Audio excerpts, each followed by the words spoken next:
Good morning. Thank you all for joining us this morning and for InterMedia's first ever public conference in the United States about our work on financial inclusion in the developing world. I'm Chris Fleury, the President and CEO of InterMedia, and we're proud to present to you today the findings from InterMedia's second round of research in key developing countries on how progress toward financial inclusion is giving some of the world's poorest citizens the tools to improve their lives. And we're also delighted to have a distinguished panel of experts in this field with us to discuss how our research informs their work implementing, designing, and investing in financial inclusion initiatives. Just as our panelists represent the various ways in which the international community is striving to improve financial access, I know the people in this room and watching this presentation later represent a cross-section of interests in the topic. And I suspect that many of us in this field, say the words financial inclusion maybe 30 times a day, so much so perhaps we fail to consciously think about what that actually means. Before we proceed with the program, I think it's important to step back and think about why we're here and why it matters.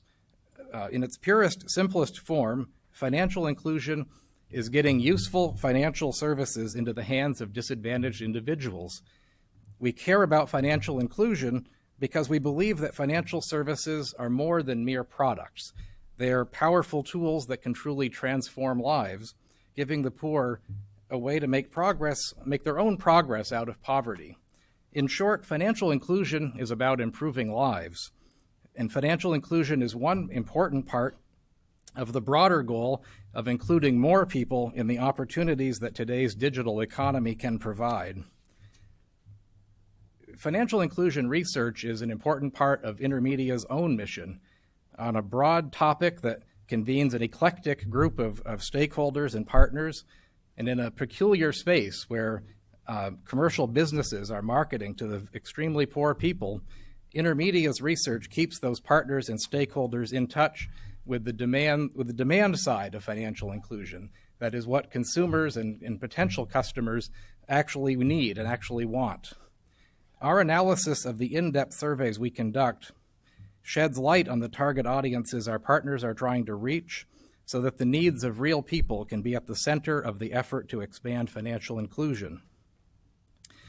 InterMedia is a global research consultancy that partners with mission-driven organizations seeking to make an impact in people's lives around the world.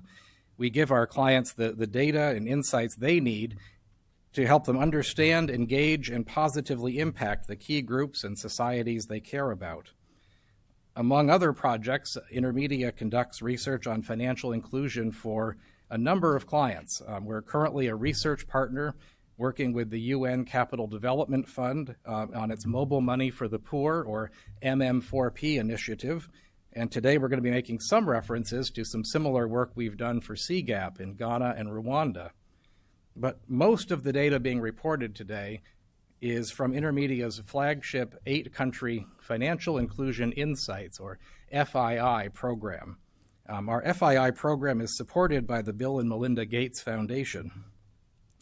Before we proceed with the main presentation and the panel discussion, I'm pleased to introduce Mr. Abed Mutemi from the Gates Foundation's Financial Services for the Poor program to say a few words about how the FII program advances the Foundation's mission to improve people's lives around the world.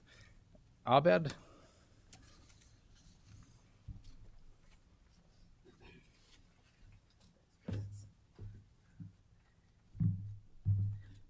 Good morning, ladies and gentlemen. Thanks, Chris, for that powerful introduction. So, ladies and gentlemen, allow me to first of all comment and congratulate InterMedia for putting together this event. I think InterMedia has really done a great job in collecting this data and making it to a usable format that we all see and that we all use in our day-to-day work. So, and I totally believe that this event will go a long way in expanding the community that we're trying to build around the FII data. So I'll take this moment to kind of give you, some of the reasons why the Gates Foundation went into this project. Looking back to when we started this project about 2 years ago, we had about 3 goals in mind. One of the goals was that we wanted to build a data resource that would help the financial services for the poor team track progress and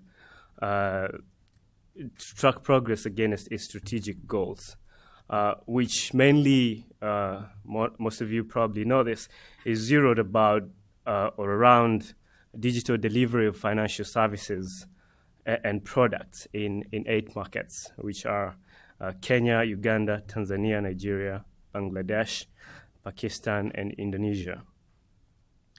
The second goal that we wanted to achieve through this resource was to make it easy for policymakers to use this data for evidence-based policymaking to address the divide to access of financial services to both poor and rural populations.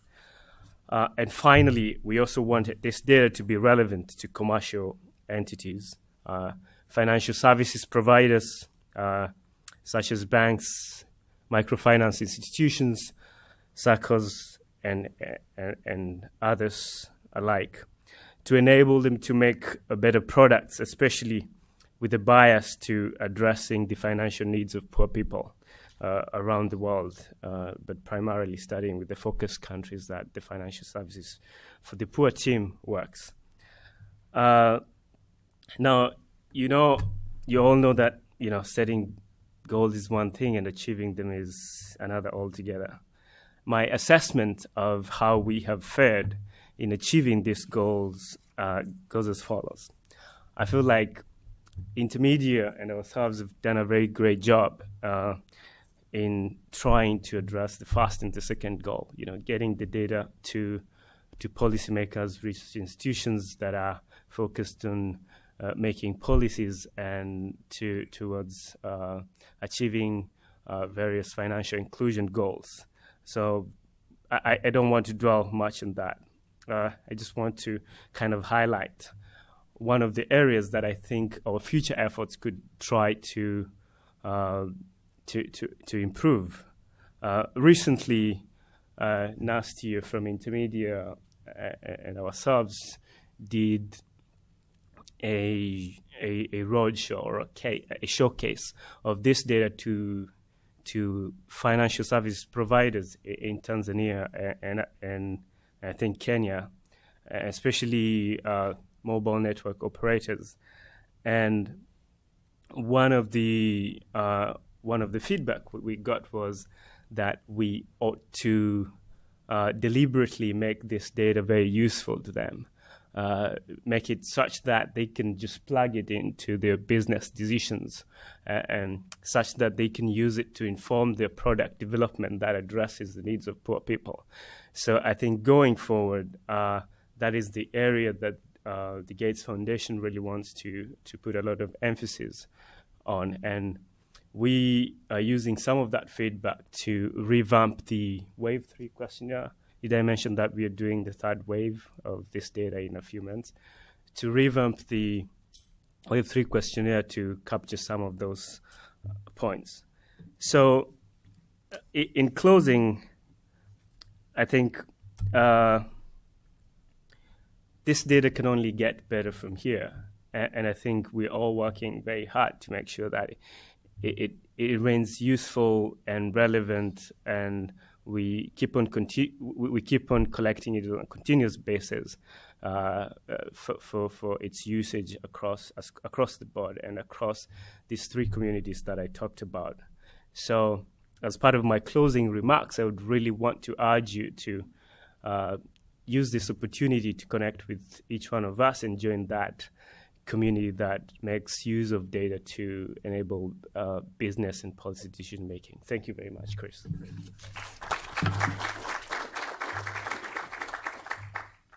Great. Thanks, Abed. Next, InterMedia will present findings from our FII research, and as we listen to the presentation and look forward to the panel discussion afterward, the key questions I think we should focus on are what progress is being made in the developing world to advance people along the customer adoption curve, from basic awareness to full adoption. And of course, what needs to be done to make financial services more accessible and more relevant to more people in the developing world. There will be a question and answer period after the InterMedia presentation, then a very brief break before we go into the panel discussion, and then a question and answer period at the end of the panel discussion as well. So please be thinking about your questions. And if we don't get a chance to address all of your questions here today, you're obviously welcome to contact InterMedia and ask us particular questions, and we'll follow up with you. But with that, I will turn it over to Colleen Lurch, InterMedia's Director of Research, to lead our presentation.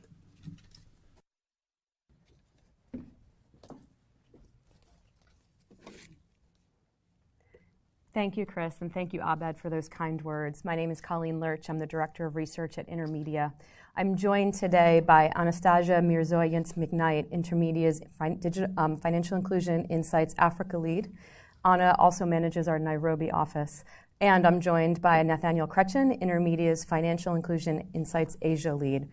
And all of us are joined today by InterMedia's full team in Washington, D.C. and afar in Nairobi, who work day in and day out mining these data that we are about to share.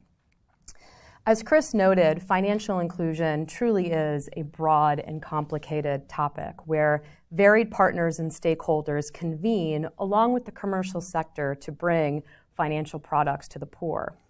InterMedia keeps those partners and stakeholders in touch with the demand side, shedding light on population behavior so that the consumer has a rooted place at the center of their work. When we are asking a group of people to do something they've never done before, it helps tremendously to have their perspective on what it is they are currently doing. Financial inclusion is not just about getting a formal financial account into the hands of consumers. It's about getting a tool or collection of tools that can change the course of a person's life. And I'm going to ask for your help in illustrating an example of just that. By a show of hands, who here has a bank account? Okay. Who here purchased a home without a bank account? Okay. Who here started or invested in a business? Okay. Keep your hands up. Who did it without a savings or a loan? Okay. Who here paid school tuition recently? Okay. I hear a little more giggling behind that one. Who did it without cutting a check or putting it on a credit card? Right. Okay. Who here saves money? Who here saves money by keeping it in their pocket? Does it actually get saved? Who here has had a bad month with extra expenses? Okay. Who here was able to lean on savings to help you get through? Okay. The way we see it in this room, financial inclusion means that a household can do all that. They can pay for school. They can take out a loan. They can build up a reserve in case someone does get sick. It's about income smoothing and reducing vulnerability and insulating oneself for when bad things do happen. It's about giving people a reason to store money in a more regulated, formal financial channel instead of spending it. But for many, financial inclusion also means change and movement away from a known, comfortable way of doing things. And our research teaches us just how savvy consumers can be with those limited resources that they've come to know and trust. And because of that, we see three main aspects for building financial inclusion, starting with truly changing consumer behaviors. We believe that behavior change starts with awareness, which is a hurdle. We actually cannot ever get people to the point in which we've changed their life for the better without starting by building basic awareness, which is, do I know that something exists? That's our first hurdle. After we get past that, we actually have to have our target group understanding something about it that is relevant to them. Because early in the behavior change and adoption process, they're going to make a decision. They're going to ask themselves, is this really relevant to me? After they ask themselves if it's relevant to them, either explicitly or implicitly, they're going to judge their interest in it. It could be relevant, but is this something that they really want to do or have motive to do? Then again, implicitly or explicitly, they're going to judge whether or not they have access to it. And those three pieces can happen in a juggling of order, but traditionally, it's relevance, interest, and then access. We know in some of our markets that access does come first, or access comes far after lots of other things. But after all those three pieces are in place, there becomes a judgment call. Do I ultimately try this? And after I've tried it once, is there a reason for me to continue doing it? Will I continue to use it? Because it's with continued use that we truthfully change our lives for the better. So that's what we would say is one of the main aspects, the first main aspect for building financial inclusion. The second, and if I could draw your attention to the access button, the access point on this curve, really is about infrastructure. We know in a lot of markets there's a true unmet need where consumers want to bank, only networks are down or agents prove unhelpful. Or consumers want to do what we want them to do, but they're prohibited because products are inaccessible or they do not have the resources or the knowledge or the tools to ultimately attain that channel. Our third point and our third channel also pertains to access as well, and that's where policy and regulation comes into play. And we're seeing in our markets now that when a government aligns and puts in place supportive policy and regulation, they chip away at any access barriers that would otherwise exist.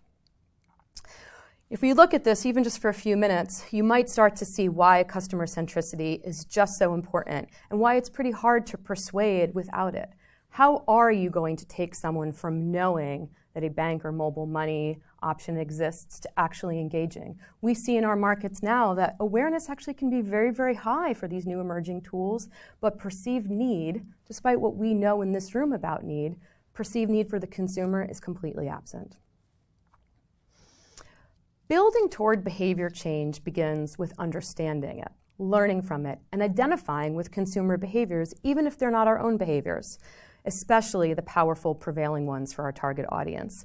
And that's what our Financial Inclusion Insights program is designed to do. As Abed mentioned, this program began with a desire to change the world through formal financial services. And within that, we identified a need. We needed data to measure that change and to inform strategy so that we could be pointed in our efforts.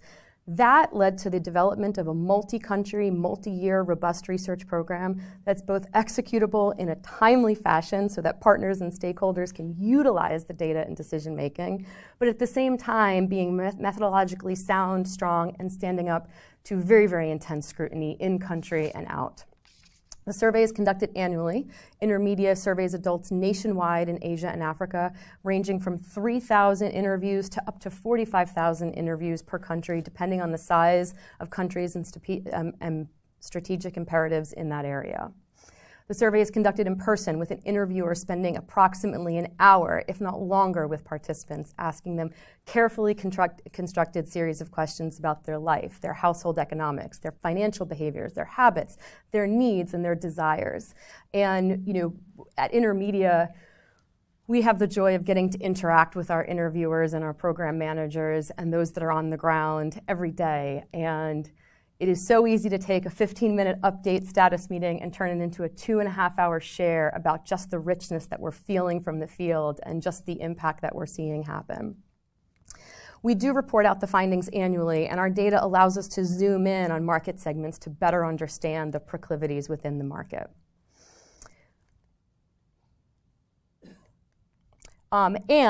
Right now, we are actually standing in the middle of very, very active markets, witnessing change happen right before our eyes. Providers are building market share in Bangladesh and Uganda. Government initiatives in parts of Asia are opening up more avenues for consumers to get accounts.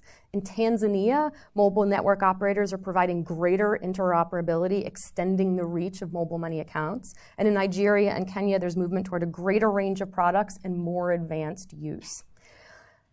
Behavior change, though, requires active, sustained, and strategic action. It also requires patience. Like our funder, we all think of ourselves as impatient optimists. We want change, and we want it now, especially because we know it's within reach, and it truly is transformative. We can't will behavior change into happening, though. We have to activate, and convincing someone to do something different takes consistent impact over time. Evolving behavior is not just about leveraging brute force or sweeping action. It's about refined, targeted action that comes from understanding lives, meeting on common ground, and illustrating value. And I'm actually going to show you a little bit now about how we ultimately going about measuring that. Because measurement in these markets and capturing the movement is very complicated, and financial inclusion is not neatly and consistently defined, we have to think smartly about how we go about capturing this. We want to be able to observe incrementally what consumers are doing and how, and understand how that ultimately contributes to financial inclusion. We also want to be able to talk about financial inclusion at a high level, showing an overall number and progress toward the goal. And we want to be able to compare by country. So we start by measuring the smallest unit and measuring up from there. We ask consumers, have you used an account? We ask them if they own one, meaning is it registered in their name? And we ask if that account has digital access, because we do want to capture the ideal. We also capture active use, meaning have you used your own account in the past 90 days, and is that account digital? We measure types and frequency of use so that we can measure engagement and track it over time. And we also take the time to understand if someone's not using an account, why. We do that for mobile money, bank accounts, and non-bank financial institutions. This gives us a lot of data, and we really like a lot of data. But there's a couple points that we're particularly interested in, and we call those indicators. Across all three, we roll up ownership of mobile money, bank accounts, and non-bank financial institutions to come up with a financial inclusion indicator. We do the same for active use. This enables us to track this measurement over time, over country, with comparability. Because we measure to the ideal, we are looking at accounts that give access to a full suite of financial services, including savings products. So I bet at this point in time, you're all a little curious about what does this look like? What are our numbers? Where are we in these countries? Well, let me show you. We have this on a board outside too, if you want to take a little greater look at it a little later. Right now, financial inclusion is greatest in Kenya, India, and Tanzania, where markets are in consolidation. Over half have full service accounts here. In Nigeria, Uganda, and Bangladesh, these are countries that are more in expansion stage, with the former two nearing consolidation. Indonesia and Pakistan are earlier on in their adoption. In Kenya, Tanzania, and Uganda, it's actually mobile money accounts that are elevating the country to financial inclusion. Now, here's the great thing about being able to survey year over year and all the efforts from individuals in this room. We're actually seeing movement. And we're seeing movement in 6 of our countries in these levels. More consumers have bank accounts in Nigeria, India, and Tanzania due to market and government initiatives. Mobile money has grown in Uganda and Bangladesh. And through M-Shwari, Kenya is engaging in more advanced usage. This is what we want to see year over year. Movement is a good thing because progress out of poverty truly is our common goal. Our research demonstrates that when people are connected to financial institutions and services, they better support themselves and their family. I want to show you what that looks like right now. In our survey, we ask consumers if they are able to make ends meet, if they can meet their obligations every month without having to borrow money or cut back. And we ask them if they can do that rarely, sometimes, seldom, or never. On average and at best, consumers that are below the poverty line and do not have a registered account can occasionally or sometimes make ends meet. And that's the line that you're seeing on the graph right now. Let me show you what that looks like now for those that are above the poverty line but still not included. It's a little better, okay? I want to show you what happens now when I introduce accounts. When we look at people below the poverty line that are included, meaning they have a full service account, we actually see that they are able to make ends meet at a level that resembles or bests those with higher incomes. This is what we want to see. Let me also show you what it does for those that are above the poverty line with with bank accounts and mobile money accounts or MBFIs, they too benefit as well. But for those below, we pretty much negate the income factor on whether or not a family is able to make ends meet. I want to show you something else now too. We know that financial planning is really important, and a family or an individual that can plan is in a better position to be able to afford things as they arrive or respond to unfortunate circumstances. So we ask people if they financially plan. And those below the poverty line without accounts, are more than likely not going to be planning. At best, just under 4 in 10 have a financial plan. At worst, just over 2 in 10 do. Even when you look at those above the poverty line but do not have bank accounts, it's better. You might get up to as high as 50%. Let me show you what happens now when you add accounts into the mix. Those below the poverty line with a bank account are as likely as those with more money, if not more likely, to plan for themselves financially, to have a financial plan in place. And even those above the poverty line, that makes a really big difference for them as well. Again, this is what we want to see. This is how we know that financial inclusion really is a tool for helping consumers make their own progress out of poverty. With that, I'm going to actually turn the presentation over to Anastasia, who's going to walk you through a deep dive into what's going on in Africa and talk to you about what we're seeing on the continent. Where's the growth, where's the challenges, and where's the opportunity? Thank you.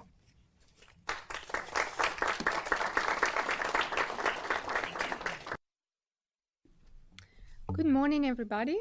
Welcome to our event, and thank you, everybody, for coming today early bright in the morning. My name is Anastasia Mirzoyans, and I'm the Africa lead for the Financial Inclusion Insights program. And today I'm going to talk a little bit more about Africa, about what is happening in Africa, what is the story behind financial inclusion, and what is the context in which we're working, and actually what are the challenges that we are against, what are the opportunities, and what's next for Africa. And I'm going to talk about the 4 countries that belong to our Financial Inclusion Insights program, as well as the 2 newly added countries, Ghana and Rwanda, that we're working on with CGAP. So let's look at those 6 countries. What are the challenges? We do talk a lot about Africa and the majority of African population living in extreme poverty. First of all, this is not necessarily true for all of the countries. If you look at Ghana, Ghana is a special case among those 6.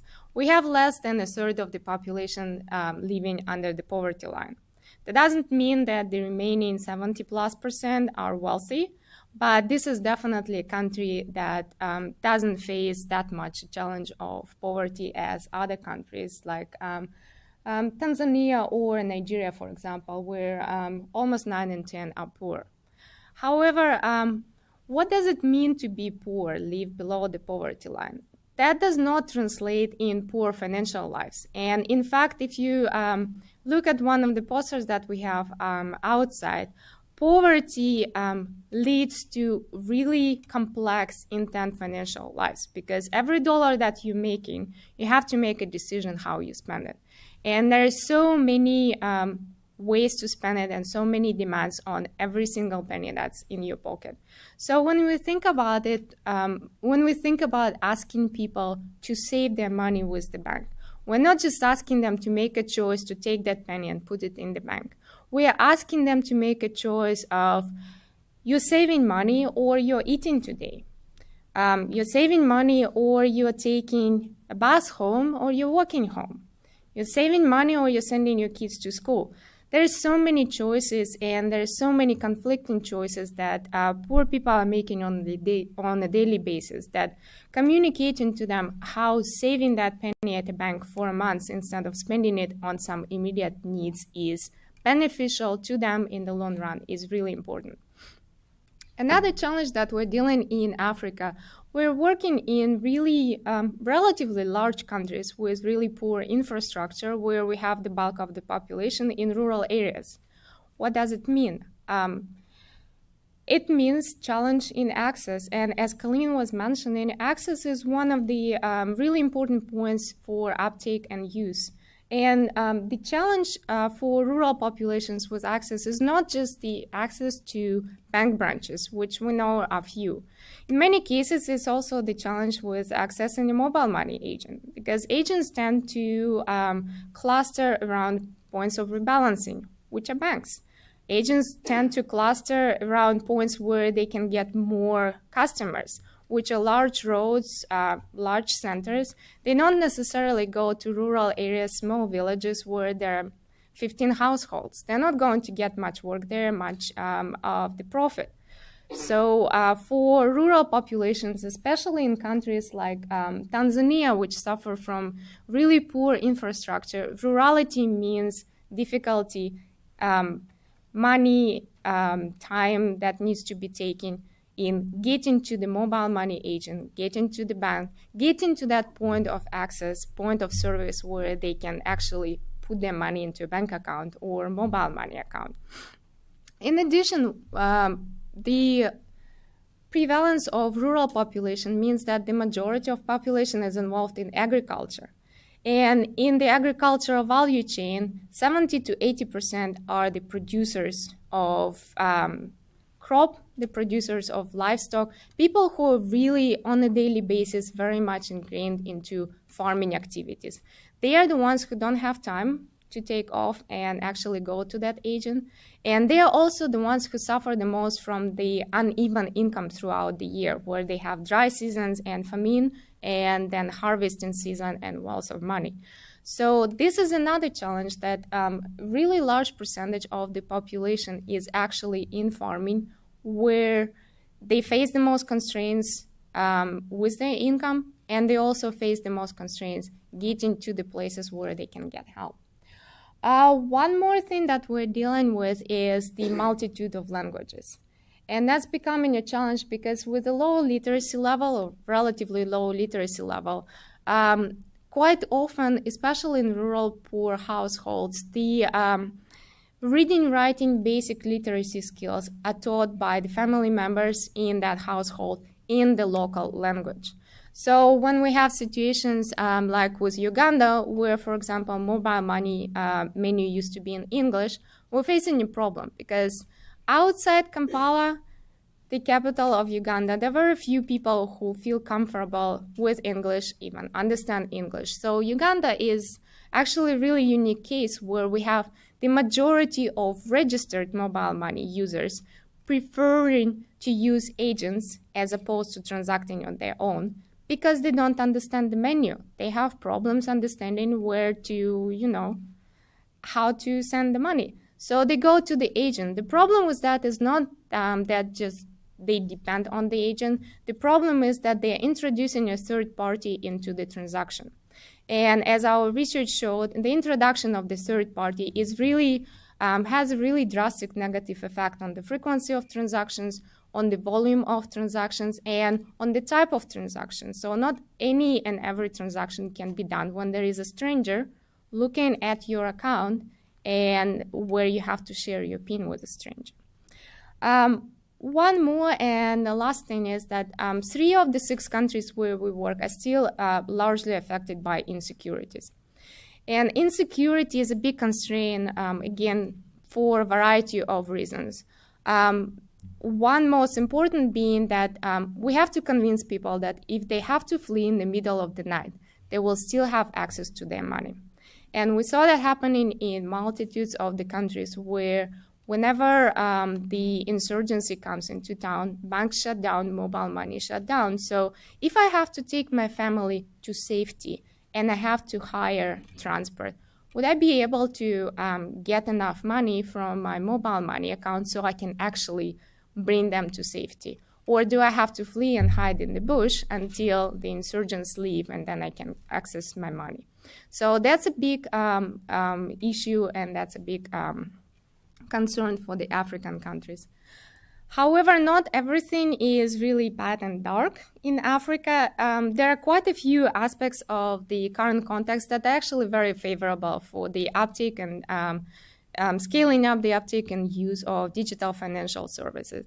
So if you look at the slide, there is actually quite high penetration of mobile phone ownership. Part of the reason for that is that second-hand phones that are collected by providers in the US and the Western world, they're coming to Africa. West Africa being the first touch point, then East Africa being the second one. So people do have access to mobile phones. They do have access to high-quality mobile phones. Smartphone in Nigeria costs $12.99. If you can get a smartphone for $12.99, you get one. So in Nigeria, for example, we see people getting a new phone once every quarter. And every time it's a more advanced version. Very similar in Ghana. In East Africa, Uganda, Rwanda are slightly behind the curve. However, the situation is changing there as well. And clearly, when you have access to advanced models of mobile phones or even basic phones and you play with it, you obtain the skills that are necessary to be able to use mobile money. Text messages being the key skill, you have to be able to navigate the menu, type the text, press the buttons. So as you can see, the skills are there as well. What we also are looking at is basic numeracy is really high. Even in the countries where we deal with relatively low level of literacy, people understand the numbers because they have to deal with the numbers. As I mentioned earlier, lives of the poor, financial lives of the poor are very complex. So they have to understand what they have on the table and how they spread it around. So numeracy skills are really high. And finally, the regulatory environment is still relatively favorable. So M-Pesa was born in an environment of pretty much regulatory vacuum where it wasn't clear what it is and how it will develop.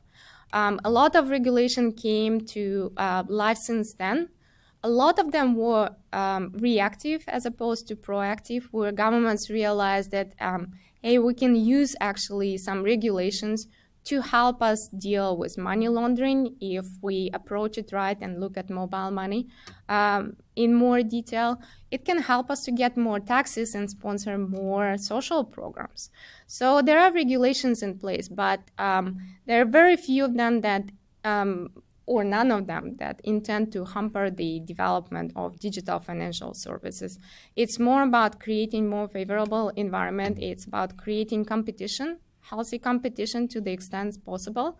So there are no regulatory hampering to the development of digital financial services. So here's the current status of financial inclusion in the 6 countries that we have in Africa. As Colleen mentioned earlier, Kenya and Tanzania are the top 2 in Africa. Unfortunately, Uganda and Rwanda are slightly behind. But if you look at the total numbers, the level of financial inclusion is actually relatively high all across Africa. Over a third of the population, even in Uganda and Rwanda, who are the bottom 2 on the list, have access to and own financial accounts. What is interesting here is that each country has its own unique mix of services that contribute to financial inclusion. So while for Kenya and Tanzania, it's mobile money that are clearly driving the uptake, for Western Africa, inclusion is running on access to banks. There are no specific pros and cons as to how inclusion is enabled, as long as we see progress in inclusion, more people being able to access financial services. However, it's interesting that the mix is highly dependent on the country. Even in West Africa, if you look at Nigeria and Ghana, for example, in Nigeria, we don't see much of attraction with mobile money services, whereas in Ghana, there is a very healthy split between those using mobile money services and those using banking services. So what is next for Africa? What are the next steps for Africa? Clearly, in Africa, we are beyond the point where we need to push for awareness. Based on our surveys, over 90% of the population in each of the African countries can recall at least one provider and know what is mobile money services.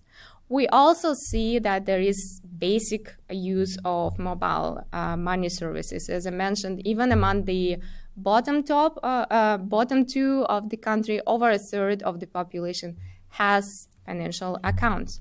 So what is next is movement from basic use to advanced use. We do see even in Kenya, which is the top of the countries in financial inclusion, the majority still uses their accounts for depositing money, withdrawing money, and person-to-person transactions. There needs to be a progression from that to actually more people using the whole suite of financial services, savings, credit, insurance, and investment. So they actually can use their accounts to be able to prepare for financial adversities, cope with financial adversities, and then recover from financial adversities. And the whole idea of financial inclusion is that they are able to do that so that they can lift themselves out of poverty, stay out of poverty, but also through investment and savings, be able to take opportunities and improve their life, the lives of their households. There are several ways on how this move can be fostered and stimulated. There is product development, improvement in infrastructure, and also thoughtful regulation around financial inclusion. So when we're looking at product development, what would be most useful is to use the knowledge that we produce around who are the poor, what are their financial lives, how they approach their spending and their budgeting, to create suites of services that would enable their activities, would enable them to be more effective and efficient in what they're doing. So let's take the payment of school fees that is done in most of the countries either once every 6 months or every quarter. It's not that just on a specific day, poor person collects the money and goes and pay fees. There are a lot of activities that precede that. There is savings up to the point where you actually can accumulate that amount that you need to pay, which is usually quite a big amount. There is borrowing, where you add what you aren't able to save to the mix and accumulate the right amount. And then there is actually payment itself, where you have to somehow take this large amount of money that might be your whole annual income and take it somewhere where your kid goes to school, which can be very close to your home, but can be in a completely different city, 3-4 hours driving away. So a suite of services that would enable all of that, saving with the goal to accumulate a certain amount by a certain time, borrowing to be able to add, and also transferring this money through a sort of convenient merchant payment would be extremely helpful for most of the African countries. In terms of infrastructure improvement, we do get a lot of consumer complaints about networks being extremely unreliable. What it means is that in the middle of transaction, the network can go down. For hours, they wouldn't know if the money went through or the money got stuck somewhere. If the money went through, did it go to the right phone number or it went to the wrong phone number? There is no receipt, so there is hours and hours of uncertainty about this amount that they just spent 6 months saving up. This is really detrimental to the trust of people in this financial system. And we're dealing with countries like Nigeria, where trust in general is really low in anything related to finances just because of the situation in the country. And then where a network goes down 5 times out of 10, you make transactions, that really plummets the usage and makes it not such an appealing product. Regulation is the last part of moving financial inclusion from basic to advanced. And as I mentioned, there are a lot of regulations that are coming up. More thoughtful regulations around interoperability, around consumer protection, where the government enforces for example, the standards for how long the network should be up as a minimum. What is the acceptable level of the network being down would be also very helpful. And to wrap up, I want to leave you with one of the stories from our data. So we ask people quite a lot why you do what you do. So why do you save? Why do you borrow money? Why do you invest? And one of the top answers that we get over and over again in most of the countries is, I'm doing it because I want to protect my family from poverty and crime. So this gives a whole different perspective on what is financial inclusion. Financial inclusion is becoming the enabler of the very basic human need, the need for safety. So when we think about financial inclusion, that's one of the dimensions that we should think about as well. And with that, I'll give the stage to my colleague, Nat Kretchen, who will walk you through the situation in Asia. Thank you very much.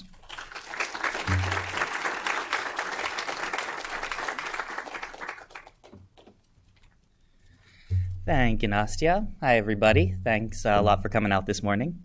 As Nastya said, I'm going to now walk you through just a few of the findings from the Asian side of the research. My name is Nat Kretchen, as they said, and I oversee kind of the Asia half of our research here for FII. FII currently covers 4 countries in Asia: Bangladesh, Pakistan, India, and Indonesia.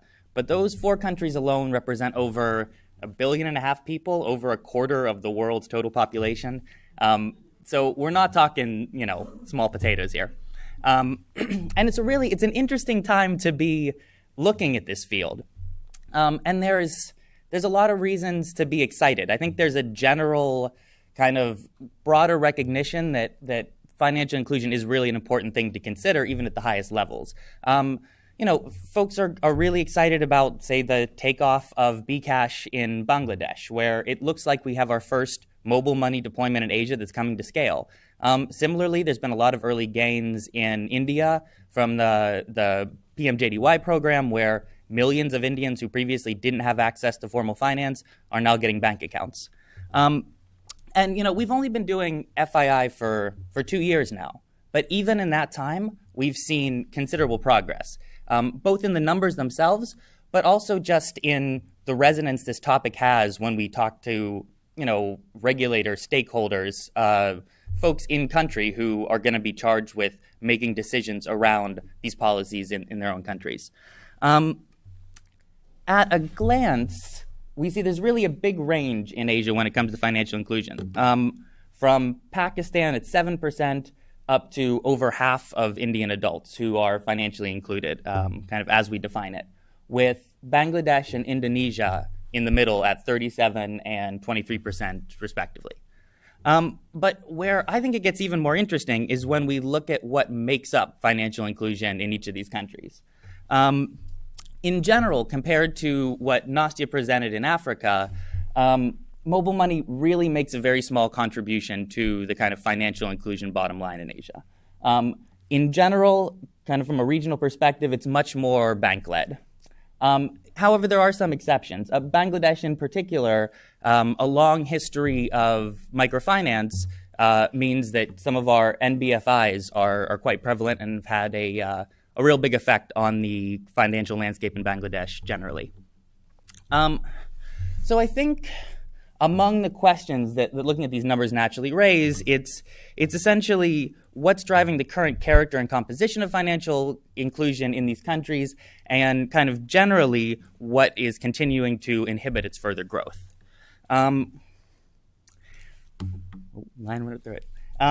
So in Asia, similar to what Nastya presented, we face a lot of the same kind of broader sectoral barriers. Low literacy rates, lack of technical sophistication with some of the technologies that could enable these digital financial services, a lack of financial literacy specifically. But today I want to talk a little bit about some specific dimensions that really kind of define financial inclusion in Asia specifically. And we'll talk a little bit about gender dynamics, some of the regulatory environments, and then what we see as a really high prevalence of OTC mobile money transactions in digital financial service offerings in Asia.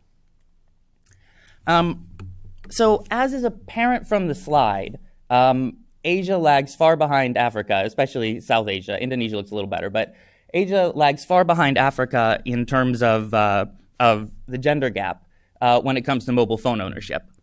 And I wanted to highlight mobile phone ownership in particular because it's kind of the prerequisite necessary condition for financial inclusion, for via mobile money, for unlocking some of these digital financial services that we're all excited about. And the reason I think that we're excited about them, in theory at least, is that we think a lot more people have mobile phones than have formal financial accounts. And so there's a big gap there that could be addressed.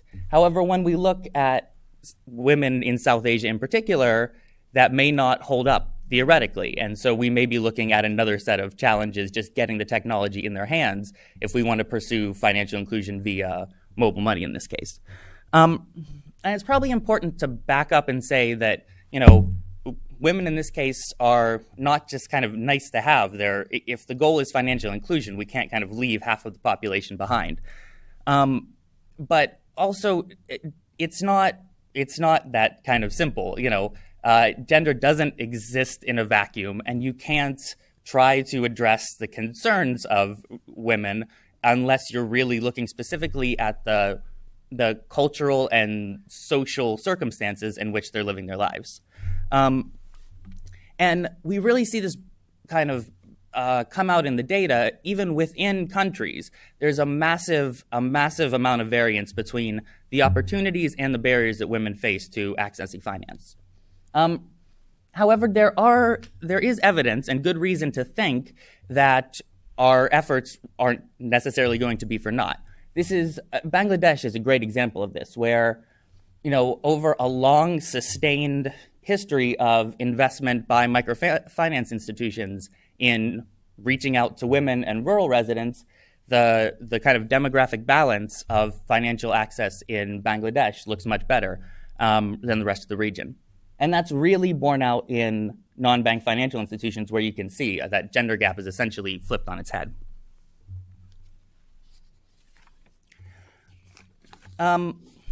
So our studies focus quite firmly and consciously on the demand side of things. And our goal really is to bring the voices of consumers into the conversations that we're having about financial inclusion in this room and elsewhere. But the regulatory environments are important because they often determine what services folks in those countries have access to. And you can see from the data here, when we look at bank account use compared to mobile money use, regulatory environments can make a big difference. India and Indonesia look very good in terms of kind of bank account use, but mobile money has basically entirely failed to take off in those markets at this point. Compare that to Bangladesh and Pakistan, where we really see kind of national level inroads being made to the financial inclusion picture via some of these new mobile money services.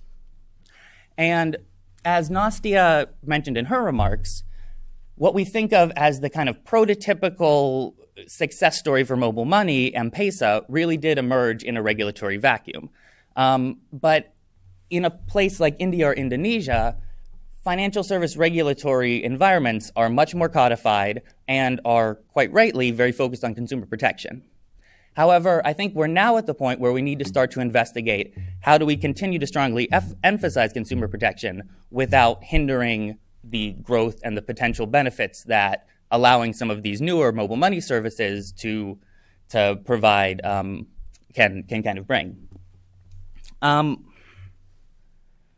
Another really interesting phenomenon that seems to be, at least in this point, much more prevalent in Asia is over-the-counter use of mobile money services. And on the one hand, this is of great concern to those of us who are interested in mobile money digital financial services providing greater financial inclusion. quite frankly, the services that become very meaningful, savings facilities and access to credit, are only available via mobile money if you have a registered account. And so if you're transacting over the counter, you're simply limited to perhaps sending and receiving money, maybe paying a bill, and that's not going to constitute kind of financial inclusion in a way that it's really going to increase your kind of safety or sense of security, as Nastia kind of pointed out. But on the other hand, it's quite easy to imagine why people in places like Bangladesh and Pakistan are still reliant on over-the-counter mobile money. You have literacy barriers that are very real. Often these mobile money deployments are not yet optimized in the local languages. And so if you're trying to navigate your cell phone, which you may not be using for text messaging at all, maybe it's just a calling device for you, and it's as high stakes a proposition as your personal finances, that's a relatively big barrier to overcome. Whereas down the street, your mobile money agent can help you make those transactions. His or her assistants can make sure there's a much higher rate of success, and they're essentially there to be accountable if something goes wrong and can help you seek a solution. So people are just much more comfortable at this point interacting over the counter.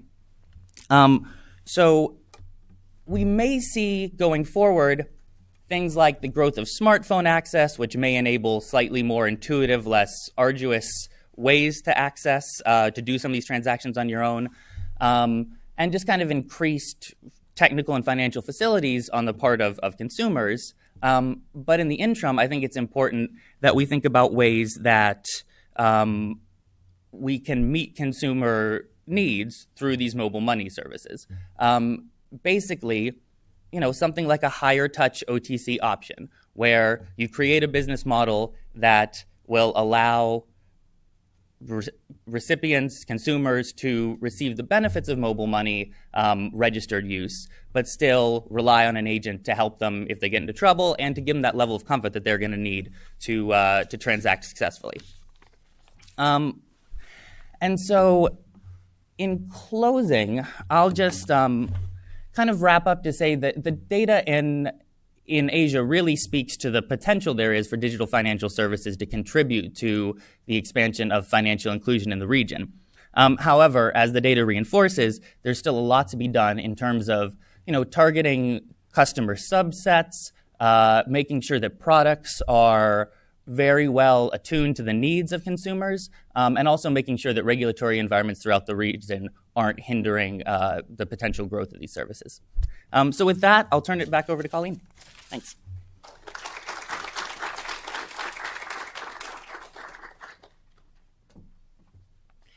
Thank you, Nat and Anna.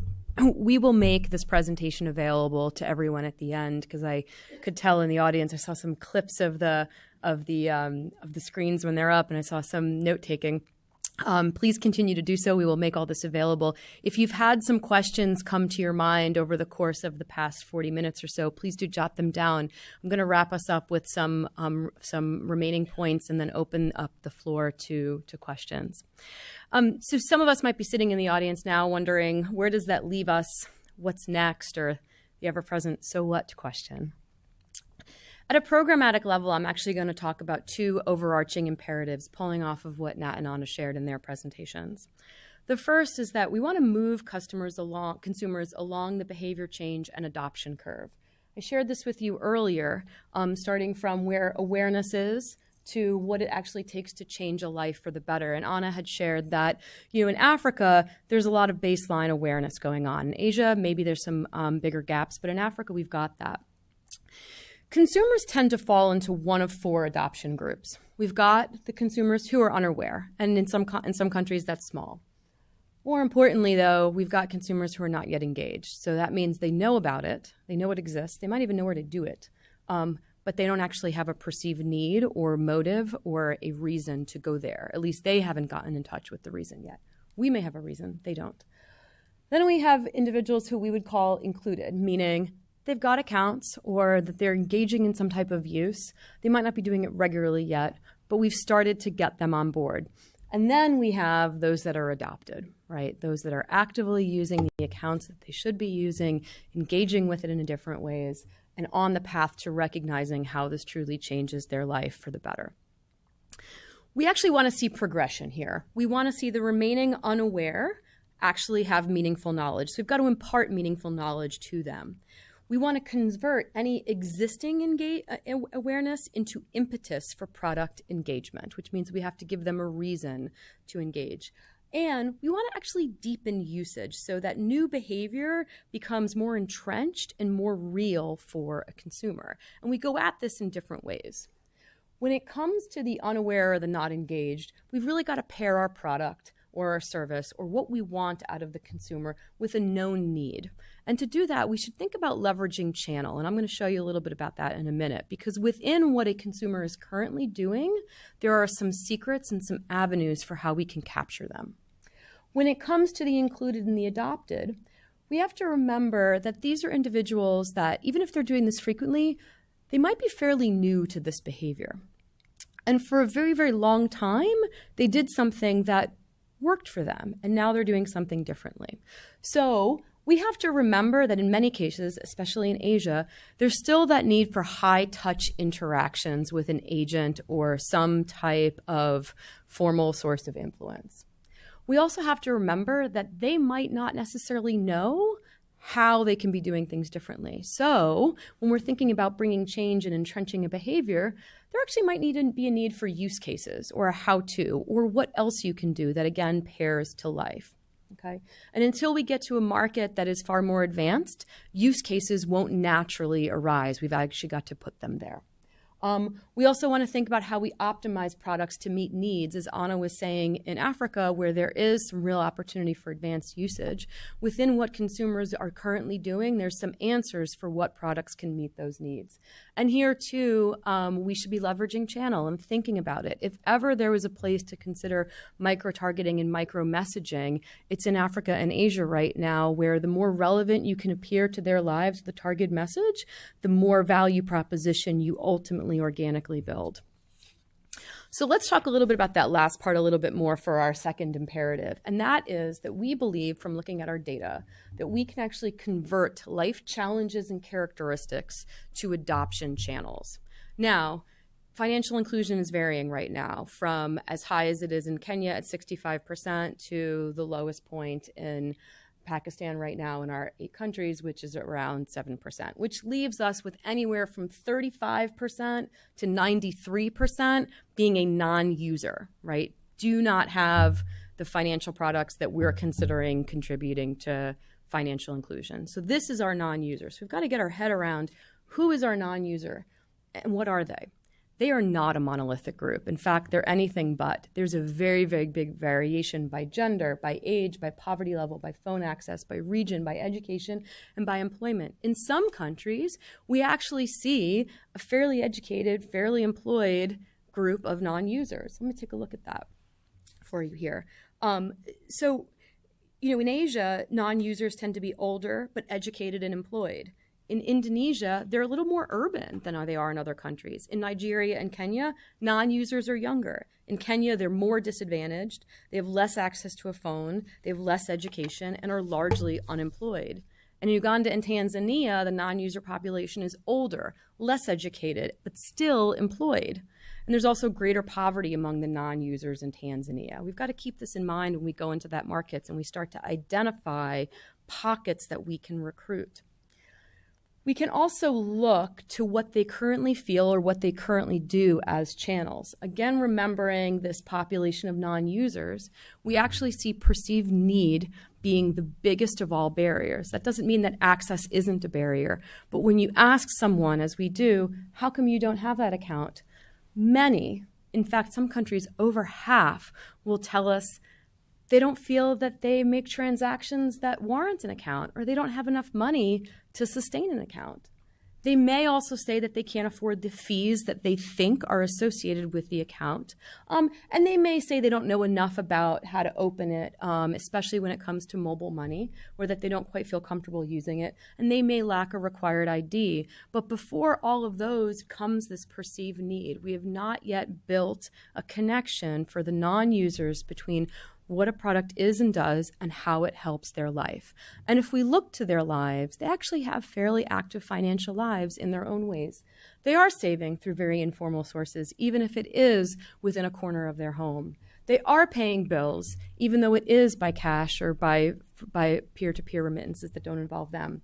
They are giving or getting remittances, including government remittances. And in many cases, they also have jobs, which means they are getting some source of income in from their labor. We started out this morning talking about the positive change in the markets and demonstrating the connection between financial services and progress out of poverty. And we're ending this portion of the session with where we think the strategic imperatives are as we go forth and capture these non-users and create them into part of the included. We do believe that the greater customer centricity that we can put forth in the market is going to help us have that desired action. At InterMedia, when we look at the data and we look at the trends over time, we actually do hope and expect to see a continuation of this. And for us at InterMedia, going into wave 3 in just a few short weeks and months in some countries, we really can't wait to see what the data hold for 2015. Thank you for your time and listening and taking in all that we had to share in our panel. At this point, we're going to open it up for questions to the audience. And we have our colleague that's going to circulate with a mic. We're going to collect a couple questions at once and then answer them. Nat and Anna will join me to offer perspective.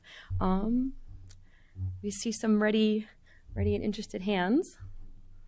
Let's wait till we get to a mic. Do you want to grab a question from Kay in the back first? Hi, Kate McKee from CGAP. First, a very satisfied customer testimonial that collaborating with InterMedia to get data even before it's been published has been just a joy and a dream, and I really want to thank the team for these insights, but also for being so generous with the data. Thank you for. I am not a paid promotional. This is not an actor. This is a real satisfied consumer. My question to Nat, you had a quick observation about how maybe there's been too much consumer protection regulation. Frankly, I haven't seen very much that's actually being implemented, and so I'd like to hear a bit more on whether that is getting in the way of innovation and uptake and what you meant by that. Thanks. Let's collect 2 more questions and then we'll start answering them. We've got in the center right here. Thank you. Thanks. Courtney Roberts with Moonshot Global. I have 2 questions about whether I'm not as familiar, unfortunately, as I should be about detail of your data gathering. I certainly know the product, and I think it's great as well. But I wondered about 2 points which we're really interested in looking at, and that's whether you gather information on incentives to users and whether that impacts both registration and adoption, in particular, the gap that exists between registration and adoption. And then the issue of whether you've ever looked at partnerships and their role, like either partnerships with groups like post offices or with governments that do social payments, and whether that has an impact on, again, either registration or adoption. Thanks. Right. One more question?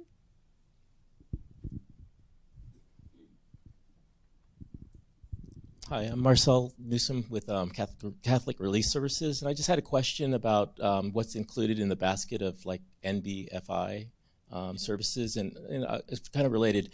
As consumers graduate to higher level products, do they drop the lower products, or what happens to the lower level services? Great. So how about we do this?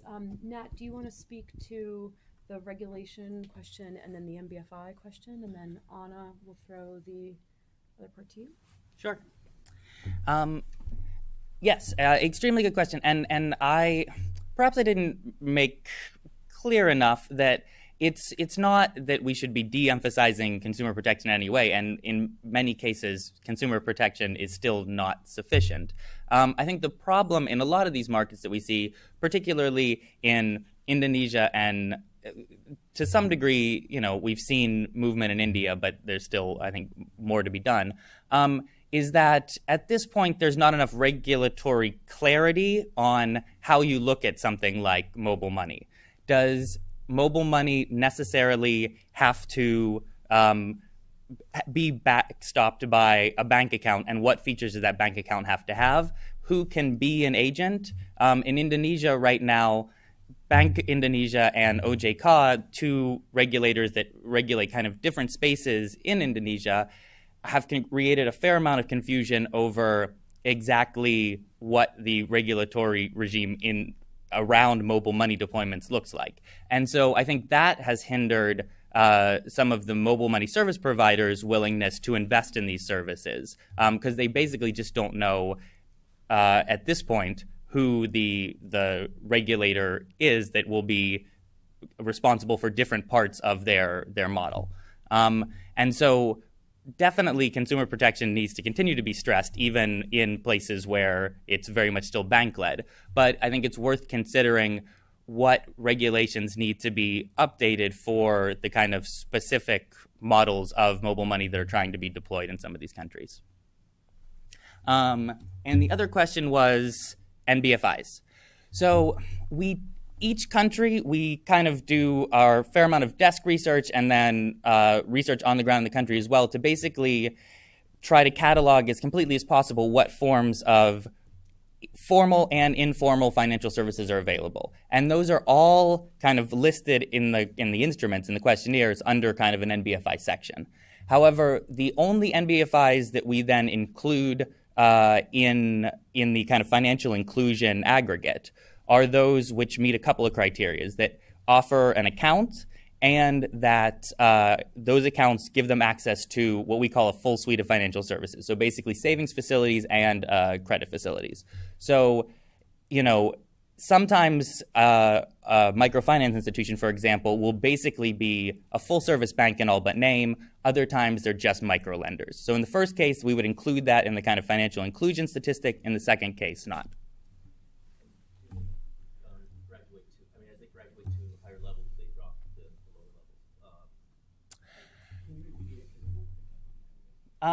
levels. So like, you mean as people graduate to bank accounts, do they no longer use? I think at least in Asia, it seems to vary a bit. There are still a lot of times kind of social obligations, say, to continue to kind of contribute to your Roscoe with your family members, even if you now have a bank account. Maybe Nastia has a different perspective on Africa, but there may be some graduation to higher levels, but I think a lot of folks still kind of stick with what they had, unless it's a straight trade for like MFI account to bank account.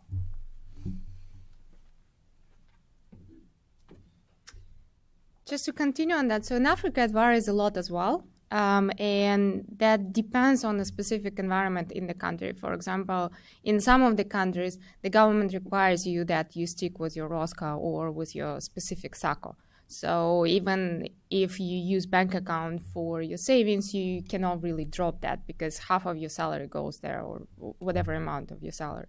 So it varies a lot. If and when there are situations and contexts where one type of the services can fulfill all of your needs, then people do transition.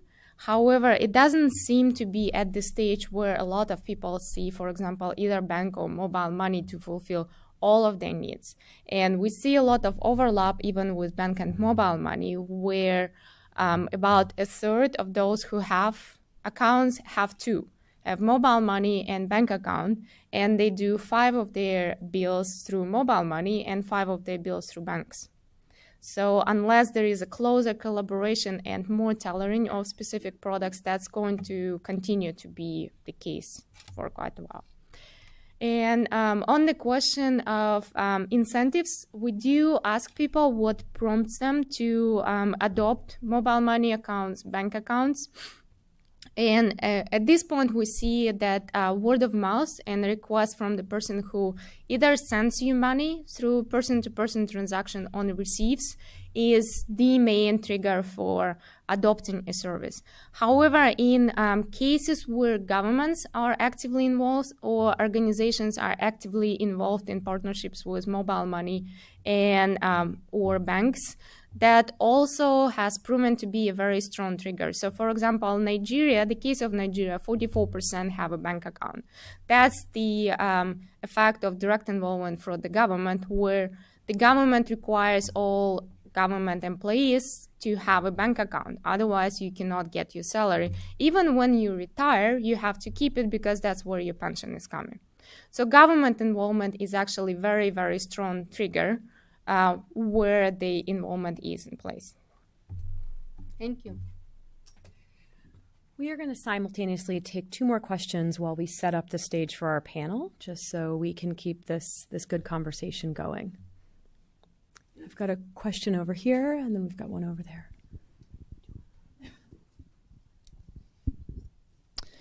Thank you. Loretta Michaels, U.S. Treasury. I was a little surprised by the Africa numbers for people who have IDs, because they seem to imply that a lot more people have IDs than we've typically seen on the ground. So I'm just wondering, why do you think those numbers came out that way, and what was included in the answer, like what constituted an ID? And let's collect one more question. I think we have someone's hand up. We've actually got 2 in the back room, so we'll squeeze in a third question. Monique Cohen, I'm an independent advisor. You made an assertion at the end of your talk that people who plan have bank accounts, if I understood correctly, financial planning. And yet I can't quite understand that relationship. Seems to me you only begin to plan when you actually have a surplus income and a steady revenue flow. And it has very little to do with bank accounts. So I wonder if you could elaborate. Sure, and we'll take the last question over here. Thank you. My name is Michael, and I work for Include. I was just a bit, the numbers you presented for Nigeria was a bit interesting. By the way, I'm Nigerian, and I spent probably 30 years, living there. And then when you see figures like 91% people are poor, for me, it's a little bit alarming. Of course, that's a $500 million economy. And then when you also see some other stats saying that about the top 20% of the people living there actually, contribute to about 60% of the national consumption expenditure. If you look at that, that's about $200 billion, even much more than the combined GDP of East Africa. So it would be nice to know what's behind those numbers. And that comes to what the gentleman from the Gates Foundation said, that sometimes providers can't really relate with these numbers, right? It's not usable to them. And we are implementers, right? We go on the field trying to assist providers to, implement various DFS initiatives. And these numbers actually get them confused. Yep. Thank you. I'll address the financial planning question and then pass the microphone back over to Anna to address the 2 Africa-specific questions. So we ask all of our survey participants a collection of financial behavior questions, and one of them is if you make a financial plan for your family or for yourself. And we have a couple of different dimensions to that. So we actually do ask that of everyone, and then we look at where the tendencies are and who's more or less likely to do that. And it's when you add bank accounts into the mix is where you really see it grow. So certainly in countries with, among individuals that don't have bank accounts, you see the tendency to do so far lower. So whether it's 22% or up as high as maybe 50% among those with higher income levels, it's not near the amount or the rate as those that do once they have a tool that actually can facilitate planning. With that, I'll turn it over to Anna to answer the 2 Africa questions. Thank you very much for the question. So on IDs, a lot of the countries in Africa have national programs on national IDs. So basically when you turn 16 or 18, depending on the country, you have to have an ID. Otherwise, you will be barred from quite a lot of activities like going to school, going to college. So Rwanda has a national program that's working really well, where if you don't have an ID, it's actually a problem for you because the government will find you and will make you go and get one. Similarly for Kenya, similarly for Tanzania, Uganda hasn't had a national system of IDs until very recently. They're just rolling it out. And the idea is that previously, before they got a national system of IDs, they were relying on local councils to give you a paper saying that this is indeed your name and this is your birth date.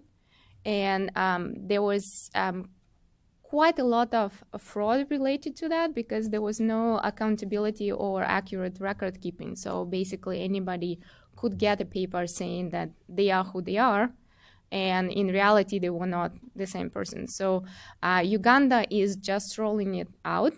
But in general, most of the countries have rolled out in the last 5 years national ID programs where a person, when he's turning certain age, has to have it to be able to proceed with their lives, with school, with employment, with other things. In our survey, we do recognize that there are several IDs that are accepted as a part of Know Your Customer system, where you have to show your ID. So in our calculations, we include, in addition to national ID card, we include passport. And for Africa, it's East African or international passport.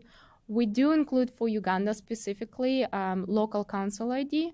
We include driver's license, we include voter's card. So there is a range of IDs which is country specific. But when we look at specific IDs and report the numbers, we only report the numbers for those that are accepted by mobile money providers and bank service providers as a legitimate ID to open an account.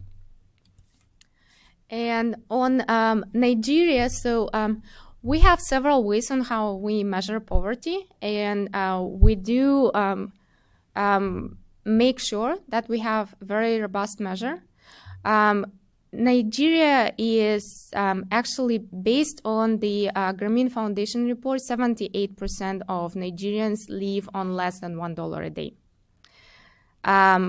We do use Grameen Foundation PPI, Progress Out of Poverty Index. And the beauty of PPI is that we're not directly asking people how much money they're making. We ask them through a series of 10 questions in a roundabout way.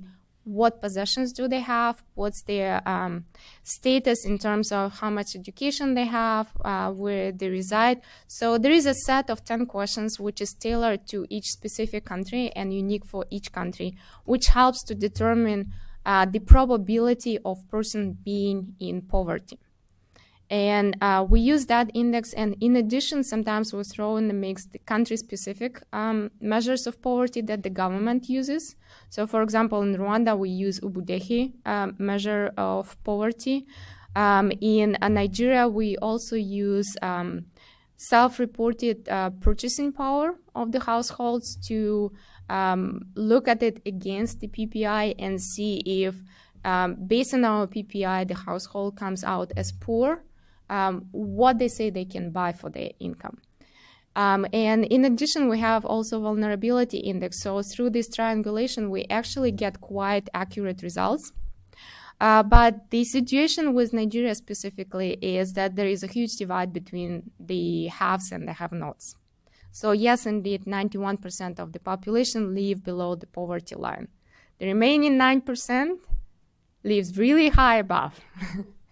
So that creates, but also what we do, we check our numbers against the numbers reported by the government.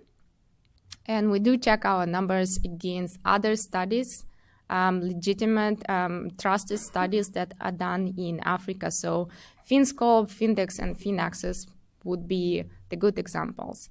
And the household study that is done by an organization called EFINA, I don't know if you're familiar with them, that they also do on a regular basis. So we check our numbers against other sources to make sure what we're reporting is not vastly different from what everybody else is saying. Thank you. Thank you, Anna. It's worth also adding on to Anna's last point that when our funder had mentioned making these numbers more accessible to providers in country, we don't face challenges around believability or doubt as much as we want to make sure that providers can actually literally get at the numbers and use them and understand them and extrapolate correctly from them. With that, I'm going to invite our panelists for the second half of our program to come up and join me.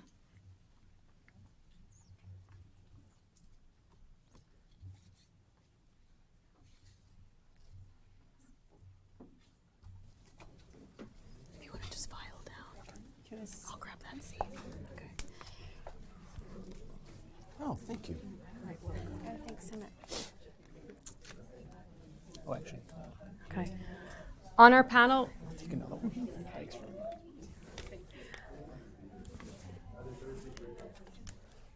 On our panel today, we are joined by Alex Counts, who is the president and CEO of Grameen Foundation, a global nonprofit that helps the world's poor reach their potential through essential financial services and information on agriculture and health. He founded the organization in 1997, and under his leadership, Grameen Foundation has become a critical player in the financial inclusion and microfinance space, helping organizations harness the unappreciated strengths of the poor. We're also joined by Paul Brailoff, who is founder and managing director of Axion Venture Labs, which invests in innovative financial inclusion startups around the world. In the past 40 years, Axion has supported 65 MFIs in 35 countries. Venture Labs in the past few years has actually invested in 20 enterprises across East Africa, India, and Mexico. Paul is a trusted advisor to foundations, NGOs, implementing organizations, and governments on matters related to access to finance. Kay McGowan joins us from USAID, where she serves as digital finance advisor. Kay helped establish USAID's digital financial practice and currently provides overall direction to the agency's strategic investments and partnerships, fostering lasting inclusive economic infrastructure. In her tenure, Kay was responsible for conceptualizing and implementing the agency's approach to accelerating growth of inclusive electronics payments. Welcome, and thank you so much for being here with InterMedia today. I have questions prepared for each of the panelists, and we're going to hear from each of the panelists. They'll engage in a little bit of back and forth debate, and after our formal question panel discussion, we will open up to the audience for some questions to our panelists as well. My first question is actually for Kay. Kay, last month you shared perspectives on the role that donors, including USAID, can play in setting conditions for private sector to bring meaningful financial products to the unbanked. You referenced regulatory and policy environments as well as product services and institutional infrastructure that matter. From your perspective and drawing on what we've shared here today, what can we learn from consumer behaviors and perspectives that can inform those conditions that you talk of? Great, thanks, Colleen. I just want to thank InterMedia for inviting me to participate today. It's great to see all of this data. I was commenting to colleagues that when I really started working in this field about 4 or 5 years ago, we were all sort of operating on instinct. And so it's really exciting to be able to see now numbers and especially the insights that can be pulled out of those numbers. And I think this process of being able to benchmark and then see changes over time is going to be particularly useful. In regard to your question, I would actually like to circle back to something that Anna mentioned near the end of the Q&A, which is really the role of governments and perhaps even donor-funded programs. And I know from the USAID perspective, where we've found our ability to really help accelerate the growth of markets is by sort of crowding together these large payment flows and trying to digitize them. And that comes with a number of benefits, in particular because what we find, if we can all think back to the sort of adoption curve slide that Colleen had up at the beginning of the presentation, you know, when you're talking about just commercial adoption of products, there really is a lot that you have to put into the sort of pitch and the marketing and what pain point you're solving to be able to get people to change their behavior really so radically with something that's so sensitive. And we're talking obviously about a population of people that are incredibly price sensitive too. So I think the costs, the unfamiliarity, the newness, the other issues you talk about with literacy, accessibility, are all even bigger when you're just making a commercial pitch as a provider to new consumers. Try this product. When you are talking about social protection payments, salaries, pensions, you get a little bit of an advantage, right? Because if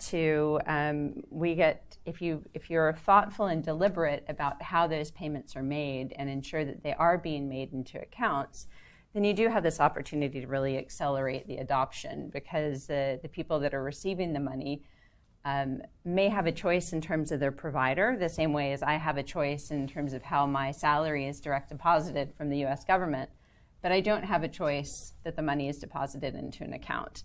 And so really by leveraging the market power of governments and donors, you can start to drive uptake, and among population sets where I think the providers themselves have the harder time seeing the commercial case as well. So for example, I know Ghana is one of the countries that you focus on quite a bit. Ghana is of great interest to USAID because we are one of the supporters of the flagship social protection program there called LEAP. LEAP is actually growing exponentially as a IMF structural adjustment program comes on, and there's a real policy priority around protecting the poorest in the country. And by using digital means to expand the access and how those payments are delivered, we are pushing these services and pushing the provider and the infrastructure out to areas where they wouldn't be, just in terms of the early adopters from the sort of urban areas. It's not without challenges, because it does mean, especially, often when you're trying to work with, whether it's 25,000 farmers in the north of Haiti who are part of a U.S. government food security investment, or women in Ghana who are in rural areas, you do tend to have the even more extreme challenges around access to mobile phones, of course, sometimes the prerequisite access even to mobile infrastructure. And then all of the challenges around literacy as well tend to be more compounded. But we are finding this quite compelling. It's, and this is part of the sort of mantra of the Better Than Cash Alliance as well, which is getting a lot of traction. If I could pose a follow-up to you before throwing it out to the group. We spoke a lot today about, capturing the consumer initially and then continuing to satisfy the consumer or build that engaged use. Can you speak a little more specifically about some of the conditions that you see that can help keep that or build that entrenchment among consumers? Sure. Well, it's been referenced a couple of times today. I do think that the customer centricity approach, which is sort of an in vogue phrase right now, is really accurate. It's trying to think about how you design from the marketing to the user interface to the features of the products to make them relevant and useful. And then I would also say that the sort of flip side of that coin that we don't talk about a lot is the acceptance infrastructure. Right? Because I think a lot of the reason that that basic mobile money has kind of gotten stuck in this money transfer, agent to agent, cash in, cash out, is simply because there's not much else you can do with it. And so, to the point that came out in your data, but the focus now really does need to be in markets where these services are available and getting some traction. It really does need to be sort of more developed services, more use cases. How can you make things more relevant? We're actually working right now in India on a partnership to do just this. And if you look at the sort of the value chain, which you have happening right now in India, is pretty amazing, because you do have this huge government initiative to expand bank account ownership But the Indians have tried this, frankly, many times before over the years, and it's not gotten a lot of traction. Accounts have remained dormant. What's different now is that you have these subsidies and welfare payments starting to be digitized and directly transferred into these accounts. And then, of course, the sort of last link in the chain to be able to keep the money electronic and within the ecosystem and keep people getting vested with their own transaction histories is to be able to create opportunities for people to spend this money electronically. I want to throw that last point out to Alex and Paul and invite you into this conversation here. What are your perspectives on these conditions surrounding perceived relevance and putting forth other use cases, as Kay just mentioned? I think the issue of value proposition is really important, and use case is very important. I think that we've started with the perspective of savings accounts make sense. Let's just push them out there, and of course people are going to adopt them, as opposed to really understanding what problems people are trying to solve and then solving those problems for them with a product.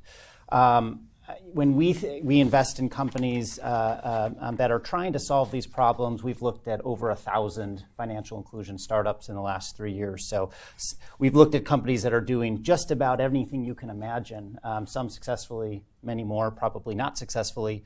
I think the fundamental thing we're looking for are businesses that are fundamentally building things people want.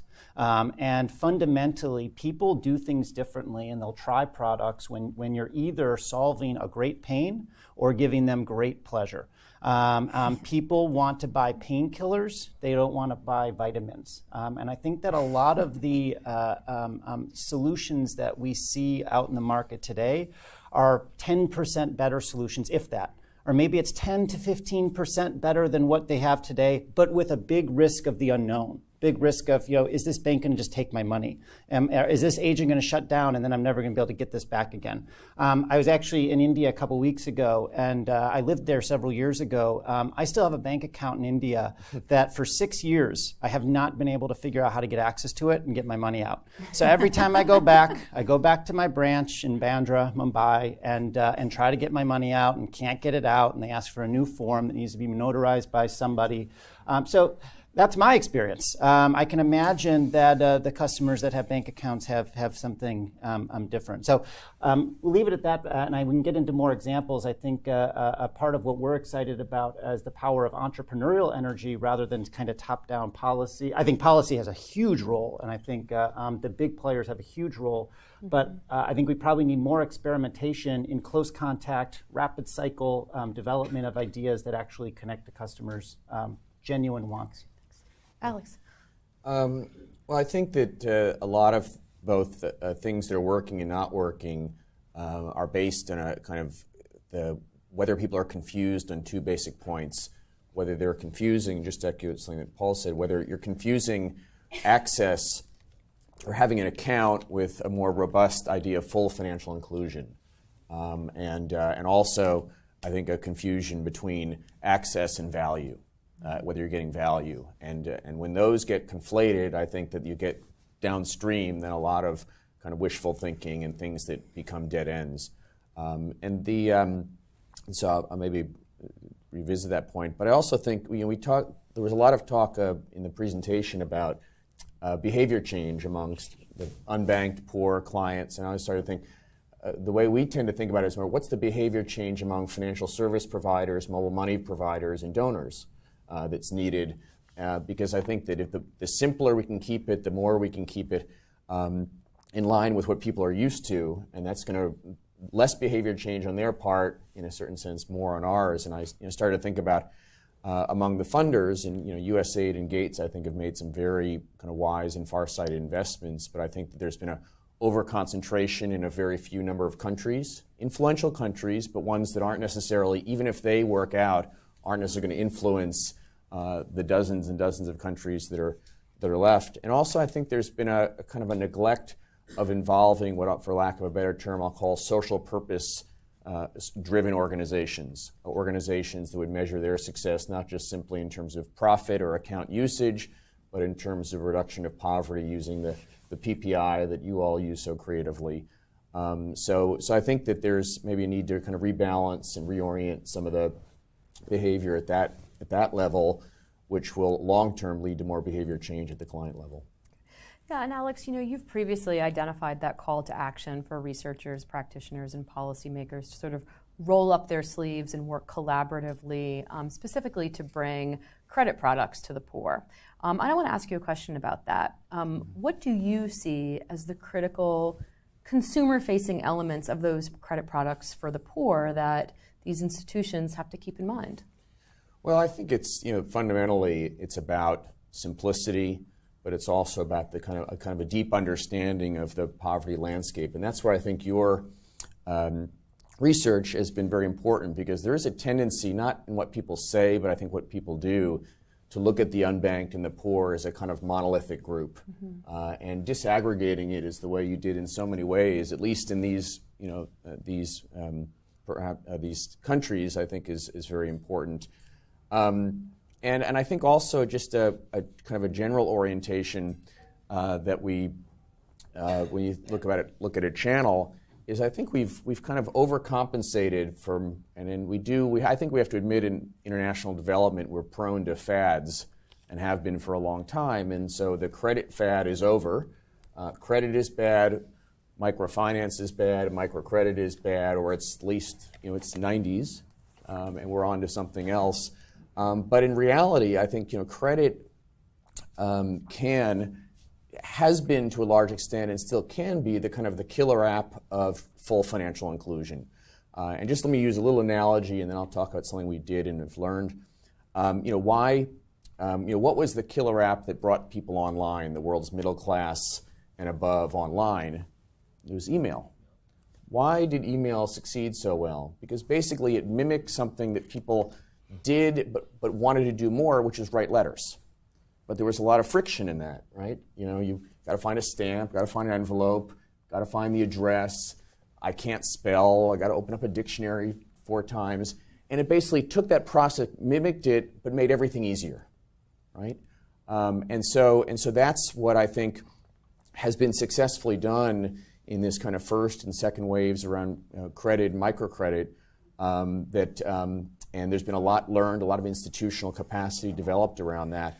And I think that can be further leveraged. Now, one thing that we did, just to take a very tangible example of this idea of, again, trying to minimize behavior change on the front end and make things very simple and friendly to the poor, we were trying to figure out how do you get digital financial services to the most rural Ugandan women, illiterate, and we said, well, it's just a kind of pure kind of linking them up with network coverage being limited and all that was not going to work directly. Microfinance wasn't even really that present in some of these areas. And so we looked at the whole area of the village savings and loan associations, which are very prevalent in East Africa and Uganda. And so what we did is, and I think that they would have been one of the last to get the digital revolution, is we said we studied their processes. And one of them is, for those you know, 3 locks to open the box with the money in it that is saved. And the other thing is to keep everything in a ledger that is open to everyone. Well, we decided, how can you mimic those? And so we basically created a digital account with 3 pins assigned to the same people that would have the keys in the other case. And something called Ledger Link, which basically allows you to keep that record keeping online, which then can build a credit history with Barclays Bank, which was interested in doing this as a long-term kind of a business proposition. And that has worked very well at pilot stage. Now what needs to happen, why hasn't it gone to scale? Barclays is needing to re-engineer a lot of its processes to kind of match this and scale it. So that's, again, the behavior change on the financial service provider end that can have what you're putting forward to the consumer look as familiar and friendly and as possible, which then is really what's going to both drive adoption, and then if you measure it right, also you can drive, hopefully, value. Just a follow-up question for you, and I hear where you're coming from on how credit is perceived. When we think, and when we know that barriers to accounts there's a perceived need around getting an account, right? And that's a huge barrier. And to some extent, people feel like they can't afford accounts. And Paul made the comment earlier that they want they want the fun, they want the painkiller, they don't necessarily want the vitamin. Is credit a gateway to just that? Is credit a gateway to savings or investment? Well, I think it can be. I mean, this is where I think there's also needs to be a lot more kind of hard thinking about what are the dead ends versus what are the on-ramps. And I think there are credit products that can be a kind of a more of a dead end, and ones that can lead people in that direction. And I think that, again, there's a lot that needs to be done. One of the things that we succeeded in, something we did in India with a microfinance institution called Cashpoor, which has really deep, long-term relationships with several 100,000 families in the UP and Bihar, is that we partnered with a technology provider to provide these basically as an agent for a bank, because at that point banks, MFIs were not allowed to collect savings directly at all. And most mobile money menus on a feature phone basically require you need to go through 16 different steps to actually transfer money yourself. And what happens is, and again with the best of intentions, people then, it's not in their language, so they need to memorize the steps. And then whenever because they can't even read it, they're just, it's as if you're like, you and I were doing it in Chinese, and we're just, okay, that shape means this, and so you put that there. Then with the best of intentions, sometimes people try to simplify it a little bit, but it messes people up because, again, they've memorized it in the earlier state. So what our technology provider, we didn't really realize at the time, basically reduced that to 4 steps. And basically what they're finding is that people, even if they're illiterate or semi-literate, 4 steps is about what people can kind of manage, and to actually manage these transactions themselves. Anything more than that, they're going to get confused and basically give up and go to an intermediated transaction, if at all. So that's, for us, I think one of the, if you can simplify it, then I think credit is something people are, as portfolios of the poor told us, the poor and unbanked are involved in credit significantly already. And if we can find ways to digitize that, make it more convenient, more affordable, less exploitative, then adding on to that, regulations permitting other digital products, I think, can be the kind of the gateway to this world of full financial inclusion. I want to throw that last comment out to Kay and Paul for comment. Yeah, no, I completely agree that credit has gotten a bad rap. We were talking about this during the presentation, and exactly what Alex just referenced, the ability now with both the efficiency gains of leveraging digital channel, but I think possibly even more importantly, that sort of digital footprint and all the data that you're starting to have on people that, before that were a little bit monolithic, is really going to lead to sort of a whole new generation of being able to right-size credit and make it much more affordable, much more relevant, as Paul said, much more tailored in ways that solve real pain points for people. And you're seeing now already in Kenya, of course, the M-Shwari, the average loan size is $17. So the people, millions of people are seeing real value and very quickly being able to access very small amounts of money to help them smooth out their income and consumption. When you say right-sized credit, does that include targeted products based on types of income and way in which someone would generate income, or types of spend that they are? Yeah, absolutely. I mean, to borrow your phrase from earlier, the ability now to micro-target, I think, has huge potential for designing credit products that really meet individuals' needs. Yeah, what I'd add to that, I really liked what Alex said about thinking about this in terms of gateway products or on-ramps and starting to build from what people are trying to solve. I certainly believe that credit is something that a lot of people need and that qualifies as that pain bucket that people are eager to solve. We've invested in a company in East Africa that I'm sure many people have heard of called Kopo Kopo, which goes out and helps merchants accept mobile money more easily. And they've had some success getting merchants to just see the value of letting customers go out and make purchases. Where they've really seen merchant excitement is as if they've introduced a credit product that essentially lends on the basis of that transaction history. Then merchants are like, yeah, give me this. You're telling me if I just accept M-Pesa for a couple months, I can get better access to credit? Wonderful. So I think that's one example. Also love the idea of taking established informal practices and digitizing them. We've invested in a company that's actually currently only in the US called eMoney Pool, which digitizes savings circles.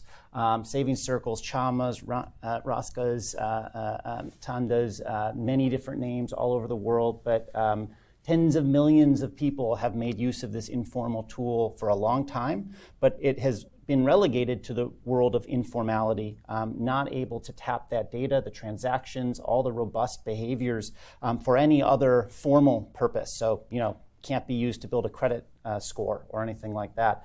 eMoney Pool is very much trying to use the power of social media, internet, understandably probably not ready for the poorest of the poor in Africa and Asia today, but as things change, hopefully models like this can expand with the benefit that this is now digitized. Last thing I'll say is, as everyone has talked about, is we talk about the value of savings. The reality is everybody wants savings. Nobody wants to save. Not fun. None of us want to save. It's not great. How does something like M-Pesa take off? It doesn't take off because people want to save. It takes off because, particularly at the time of the violence that was happening in Kenya at the time, people needed a secure way to move money. And that could let it get to kind of a tipping point network effect faster. So yeah, I love this idea of gateway products, use cases, and probably needing to start small and start with very specific customers with very specific needs. Unfortunately, as you think about a bank who needs to figure out a way to make $10 million in the next 12 months or else their bosses are going to get upset with them, it's hard to focus on those niche needs and use cases. So it's challenging. Which almost goes back to your point earlier that there's going to have to be some behavior change from up top as well. Yeah, and I also just thought how amusing it must be the rest of the world that we Americans are lecturing people about the need to save. But also interesting on the credit side that I guess if you wait long enough in international development, a fad that goes out of vogue comes back in a different form with a different brand, perhaps. Paul, you've often talked about just how influential startups are in creating new and even indirect pathways to financial inclusion, leveraging this innovation curve to bring customers on board. And you've said a couple things to that point so far on this panel. You also keep us really honest and mindful of the fact that this does hinge on those partnerships with government or on-the-ground operations and bigger organizations. And the fact that, properly executed, these startups also can change lives. So I want to ask you more specifically about this innovation curve. Where is this innovation curve for startups strongest for bringing about customer adoption and behavior change among the more disadvantaged? Sure, yeah. I think we do very much believe in the power of startups to push out the innovation frontier. As I mentioned, we invest in startups. We've looked at over 1,000 of these. Only invested in 20 because we're a bit picky. But we see them really innovating in all of these areas that we're talking about, designing better products, thinking about building out the app layer or riding on the rails of mobile money infrastructure as it develops, figuring out how to use data better.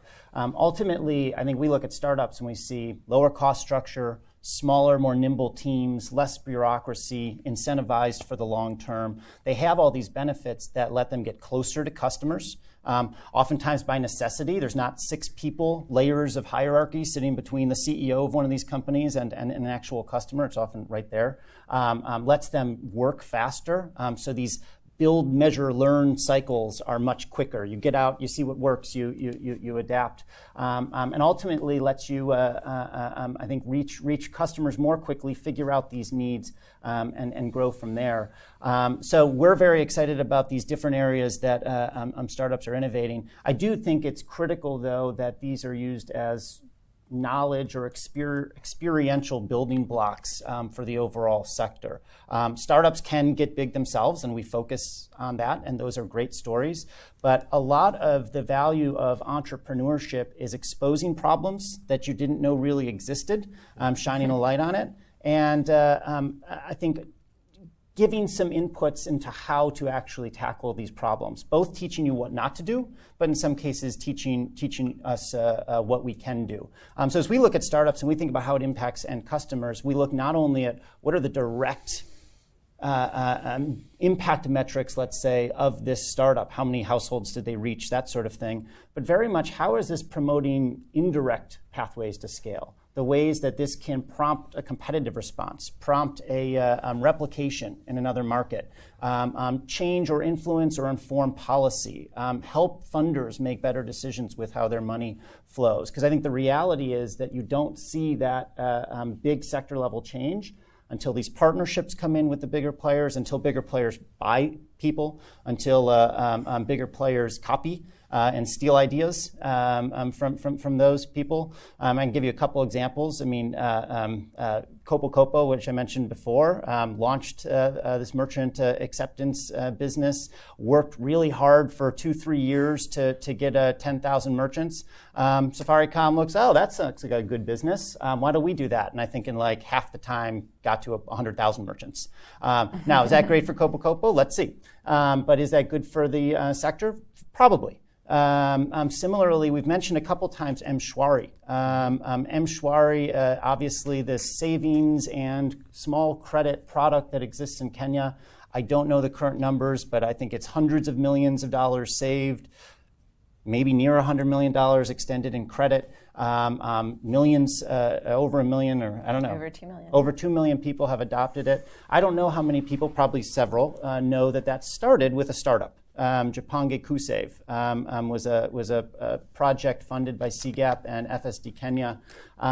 They went out and over a tough year and a half figured out how to design this product for just over 1,000 customers. Startup didn't work out for a variety of reasons, but a lot of the intellectual property and some of the key people, in fact, walked essentially across the street to M-Pesa and Commercial Bank of Africa and helped build that. So we very much believe in this idea of using entrepreneurship and the advantages that entrepreneurship brings to address these problems, but then bringing in others to help finish the task of bringing it to scale.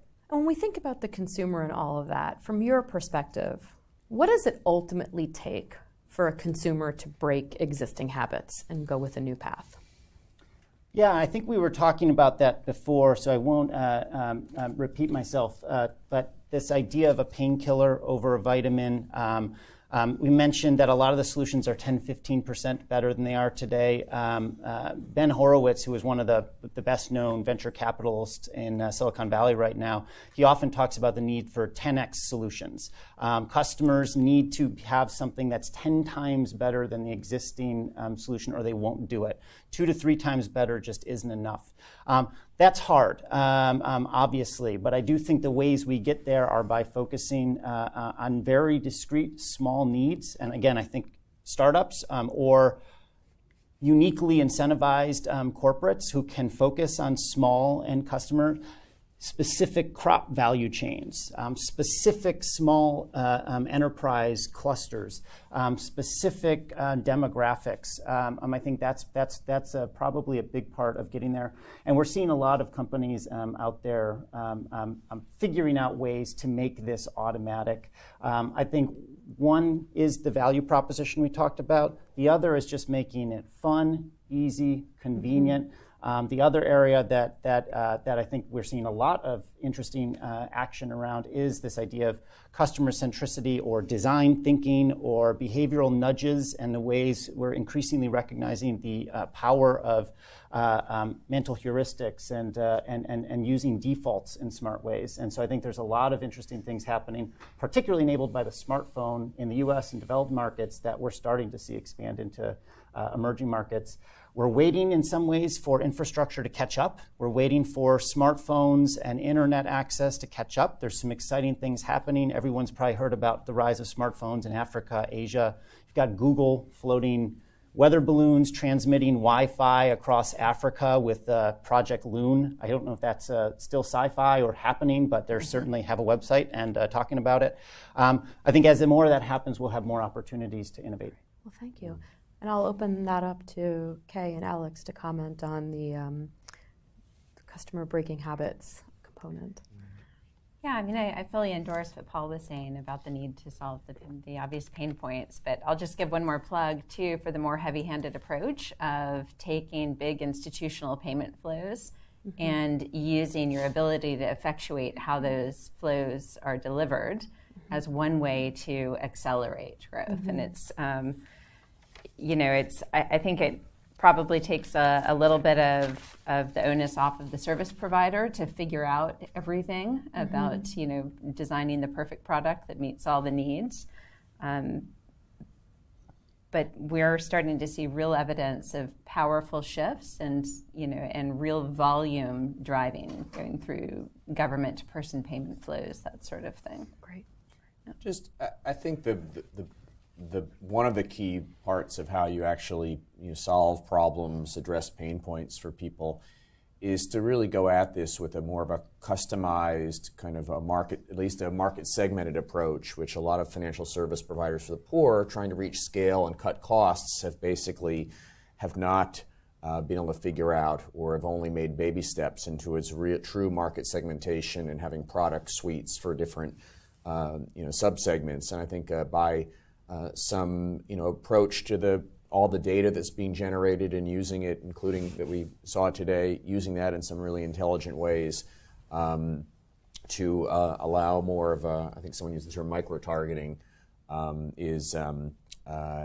help that process, and that's going to require a lot of rethinking and retraining and, again, behavior change on the financial service provider part.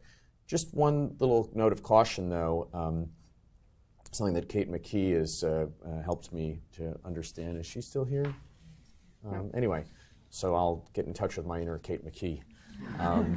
While I'm a big believer in the power of startups in this space, I'm a big believer in commercial actors who can reach scale. Again, we're working with Barclays in a serious way, but especially when you're not involving organizations that have some sort of social mission in their DNA.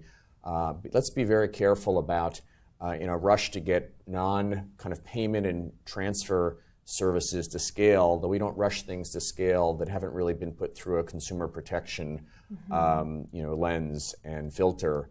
Otherwise, we may do. I mean, it's better to do harm at small scale than large scale, and so that's one of the things we don't want to scale in this space.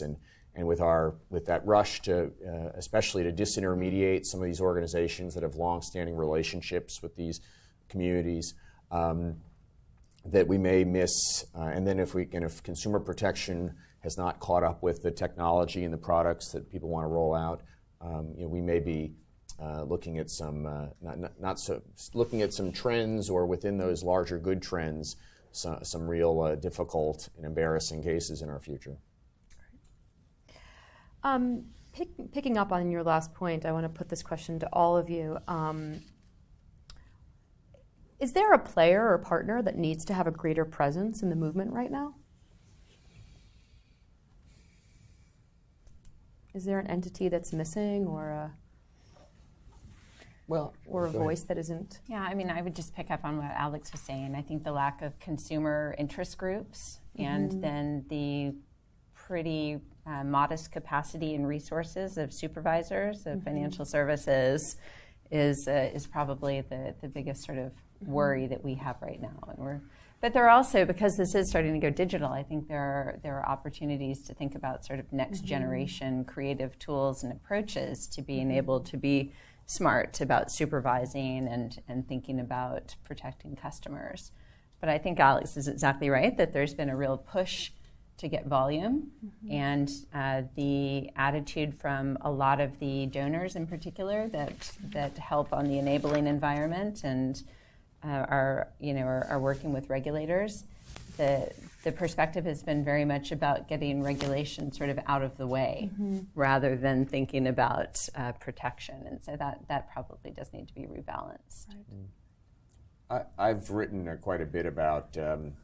I think there have been some missed opportunities between financial service providers in this space and the research and academic community. And I'll say this, that for some reason that whole kind of process and interaction has been around, does this one product called microcredit work, or is it good or bad?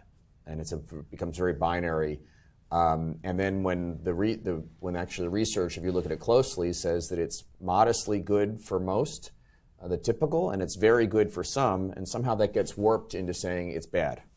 And so I don't know how that's happened, how we let the research community and the media get away with that, but anyway, that's the state.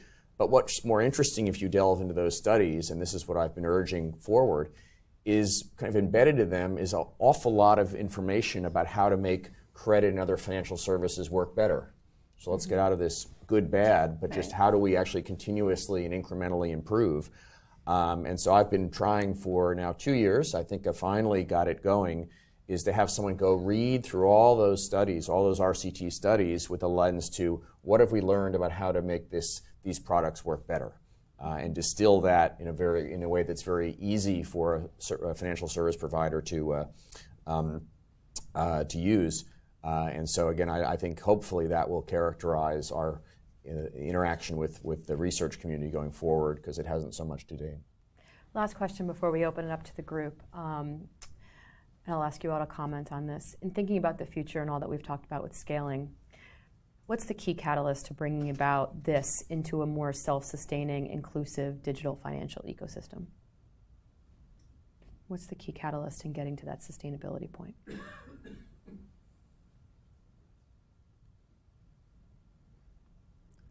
Clearly, InterMedia. You are too kind.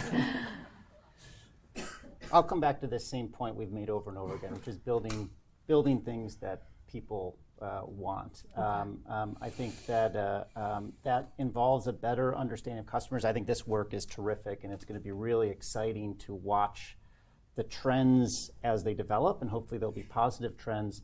I think the real action is beneath that macro surface into the micro of what are people actually doing, what are these micro trends, micro targeting, what do specific customers actually need.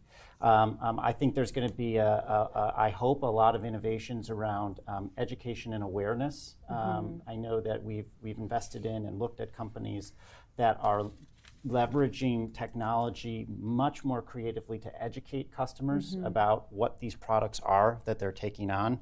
Got this cool business that lets customers, as they're applying for a product, and this isn't for online products, watch videos before they apply as a way to get an application fee waived. Great for customers. They learn about credit. They learn about credit bureaus.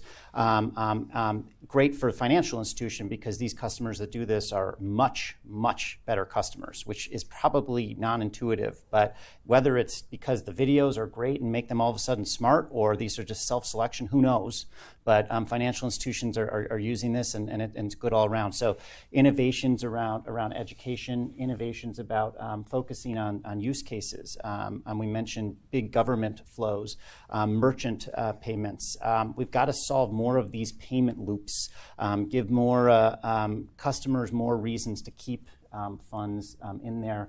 Obviously, the infrastructure needs to be there, and I think that's the moment we're at right now. Maybe we've been there for a year, maybe we're still a year away, but approximately we're at the moment where the infrastructure is there. More and more customers have that basic bank account. Now's the moment that we layer more things on that platform or on those rails, or whatever analogy you want to use. So I'll stop there. Okay, Alex, from your perspective, what's the key catalyst to sustainability? So I would just, picking up on Paul's last point, I actually think that back-end architecture is incredibly important. And while maybe you're getting some of the front-end delivery architecture in place, in most markets we're seeing real weaknesses still and a lot of fragmentation in the back end.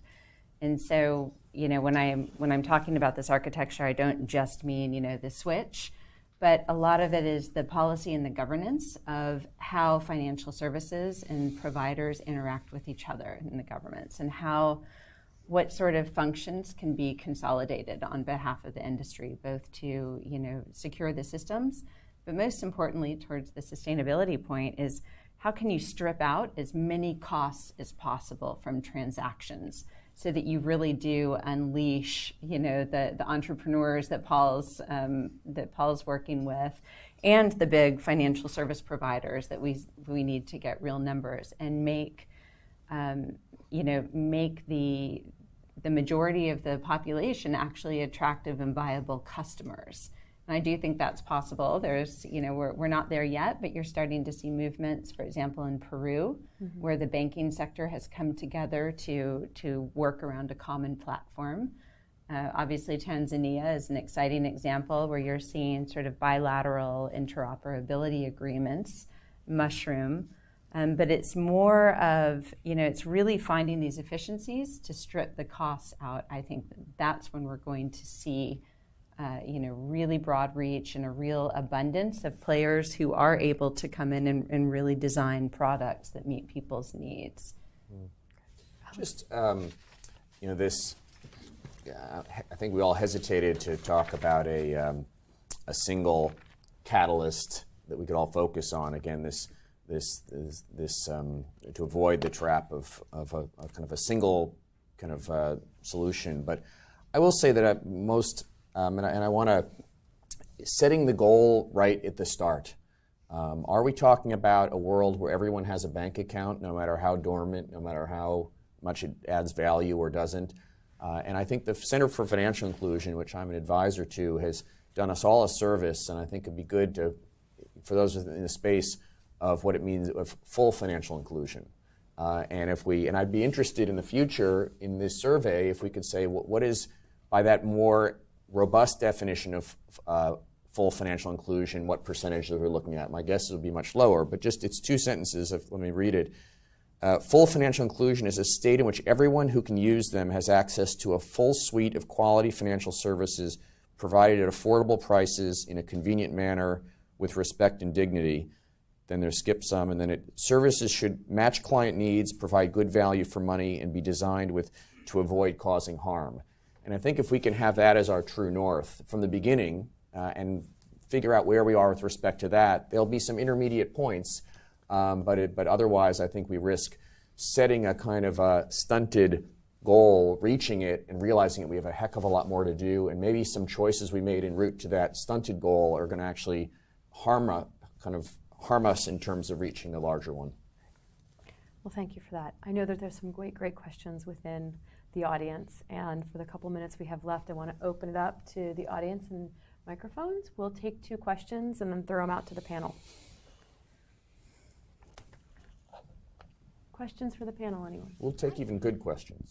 That'd be great. Has there been research done on involving youth in financial inclusion? It's a very general question. Do we have another question we've got one. Having studied change management, one of the things that your graph didn't show was the drop-off between included and adopted. And that's usually because there's a break. Something happens. And the panel alluded to that in terms of the consumer protection, that if something becomes large scale, we've seen it with pyramid schemes or something like that, there could be data breaches. Is anybody looking at, are those issues, is the development community addressing some of those issues for that long term? I'll throw those 2 questions to the panel about consumer protection long term, and if any of you are working within youth.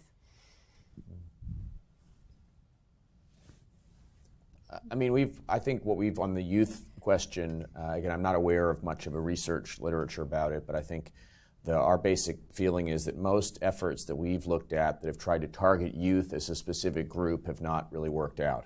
Rather, I think we've been under a lot of pressure. We are part of a joint venture that works in financial inclusion and microfinance in the Arab world, where youth and youth unemployment is the issue on everyone's mind, or maybe the second issue, besides the obvious ones of war and stuff like that.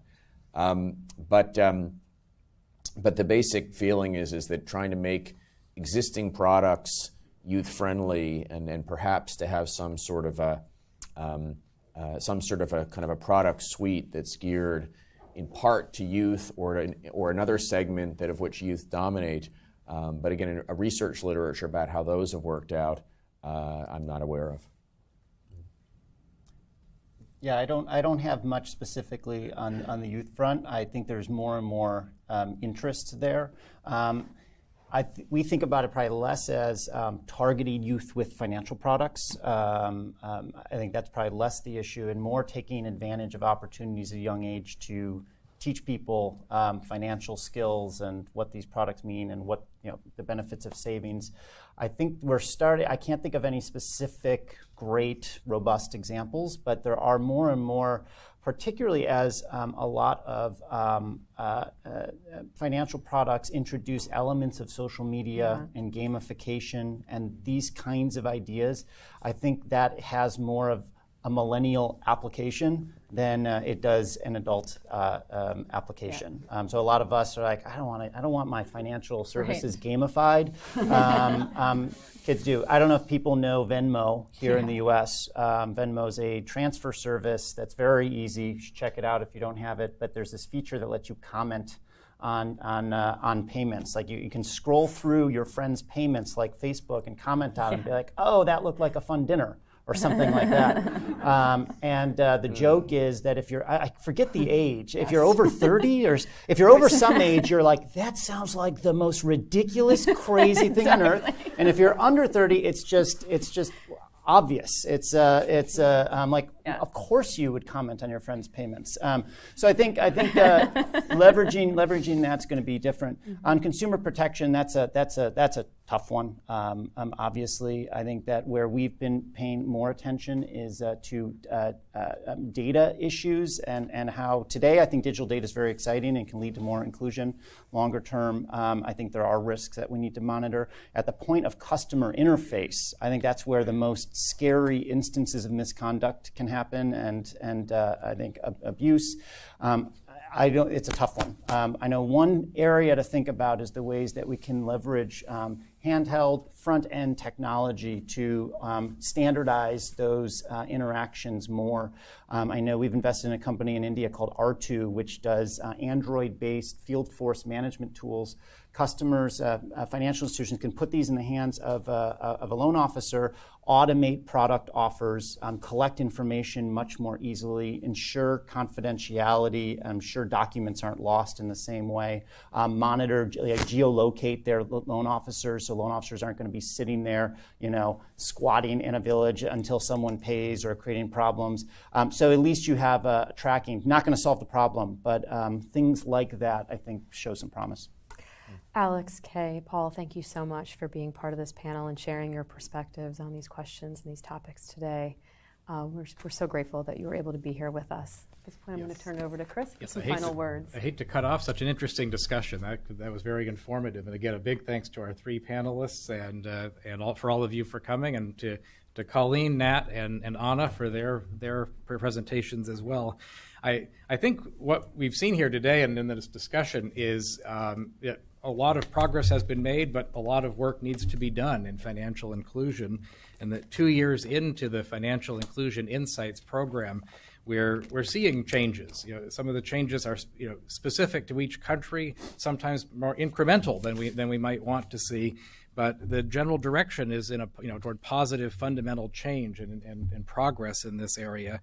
And I think the very incremental nature of that progress and coupled with these variations across countries and even within countries with different demographic groups really highlights the importance of a regular, rigorous research program such as the Financial Inclusion Insights Project. And I think all of us engaged in this topic are very grateful to the Gates Foundation for its support of this endeavor as it informs all of the work that we're doing. On a very practical note, I just wanted to invite you, if you have additional questions that we didn't have time to answer, you're welcome to contact any of us at InterMedia for follow-up information. Also, all of our FII reports and data are available for free on our finclusion.org website. And the images of the posters that were in the breakfast area earlier and you'll see on your way out in the lobby are also going to be available on the website if you wish to share those.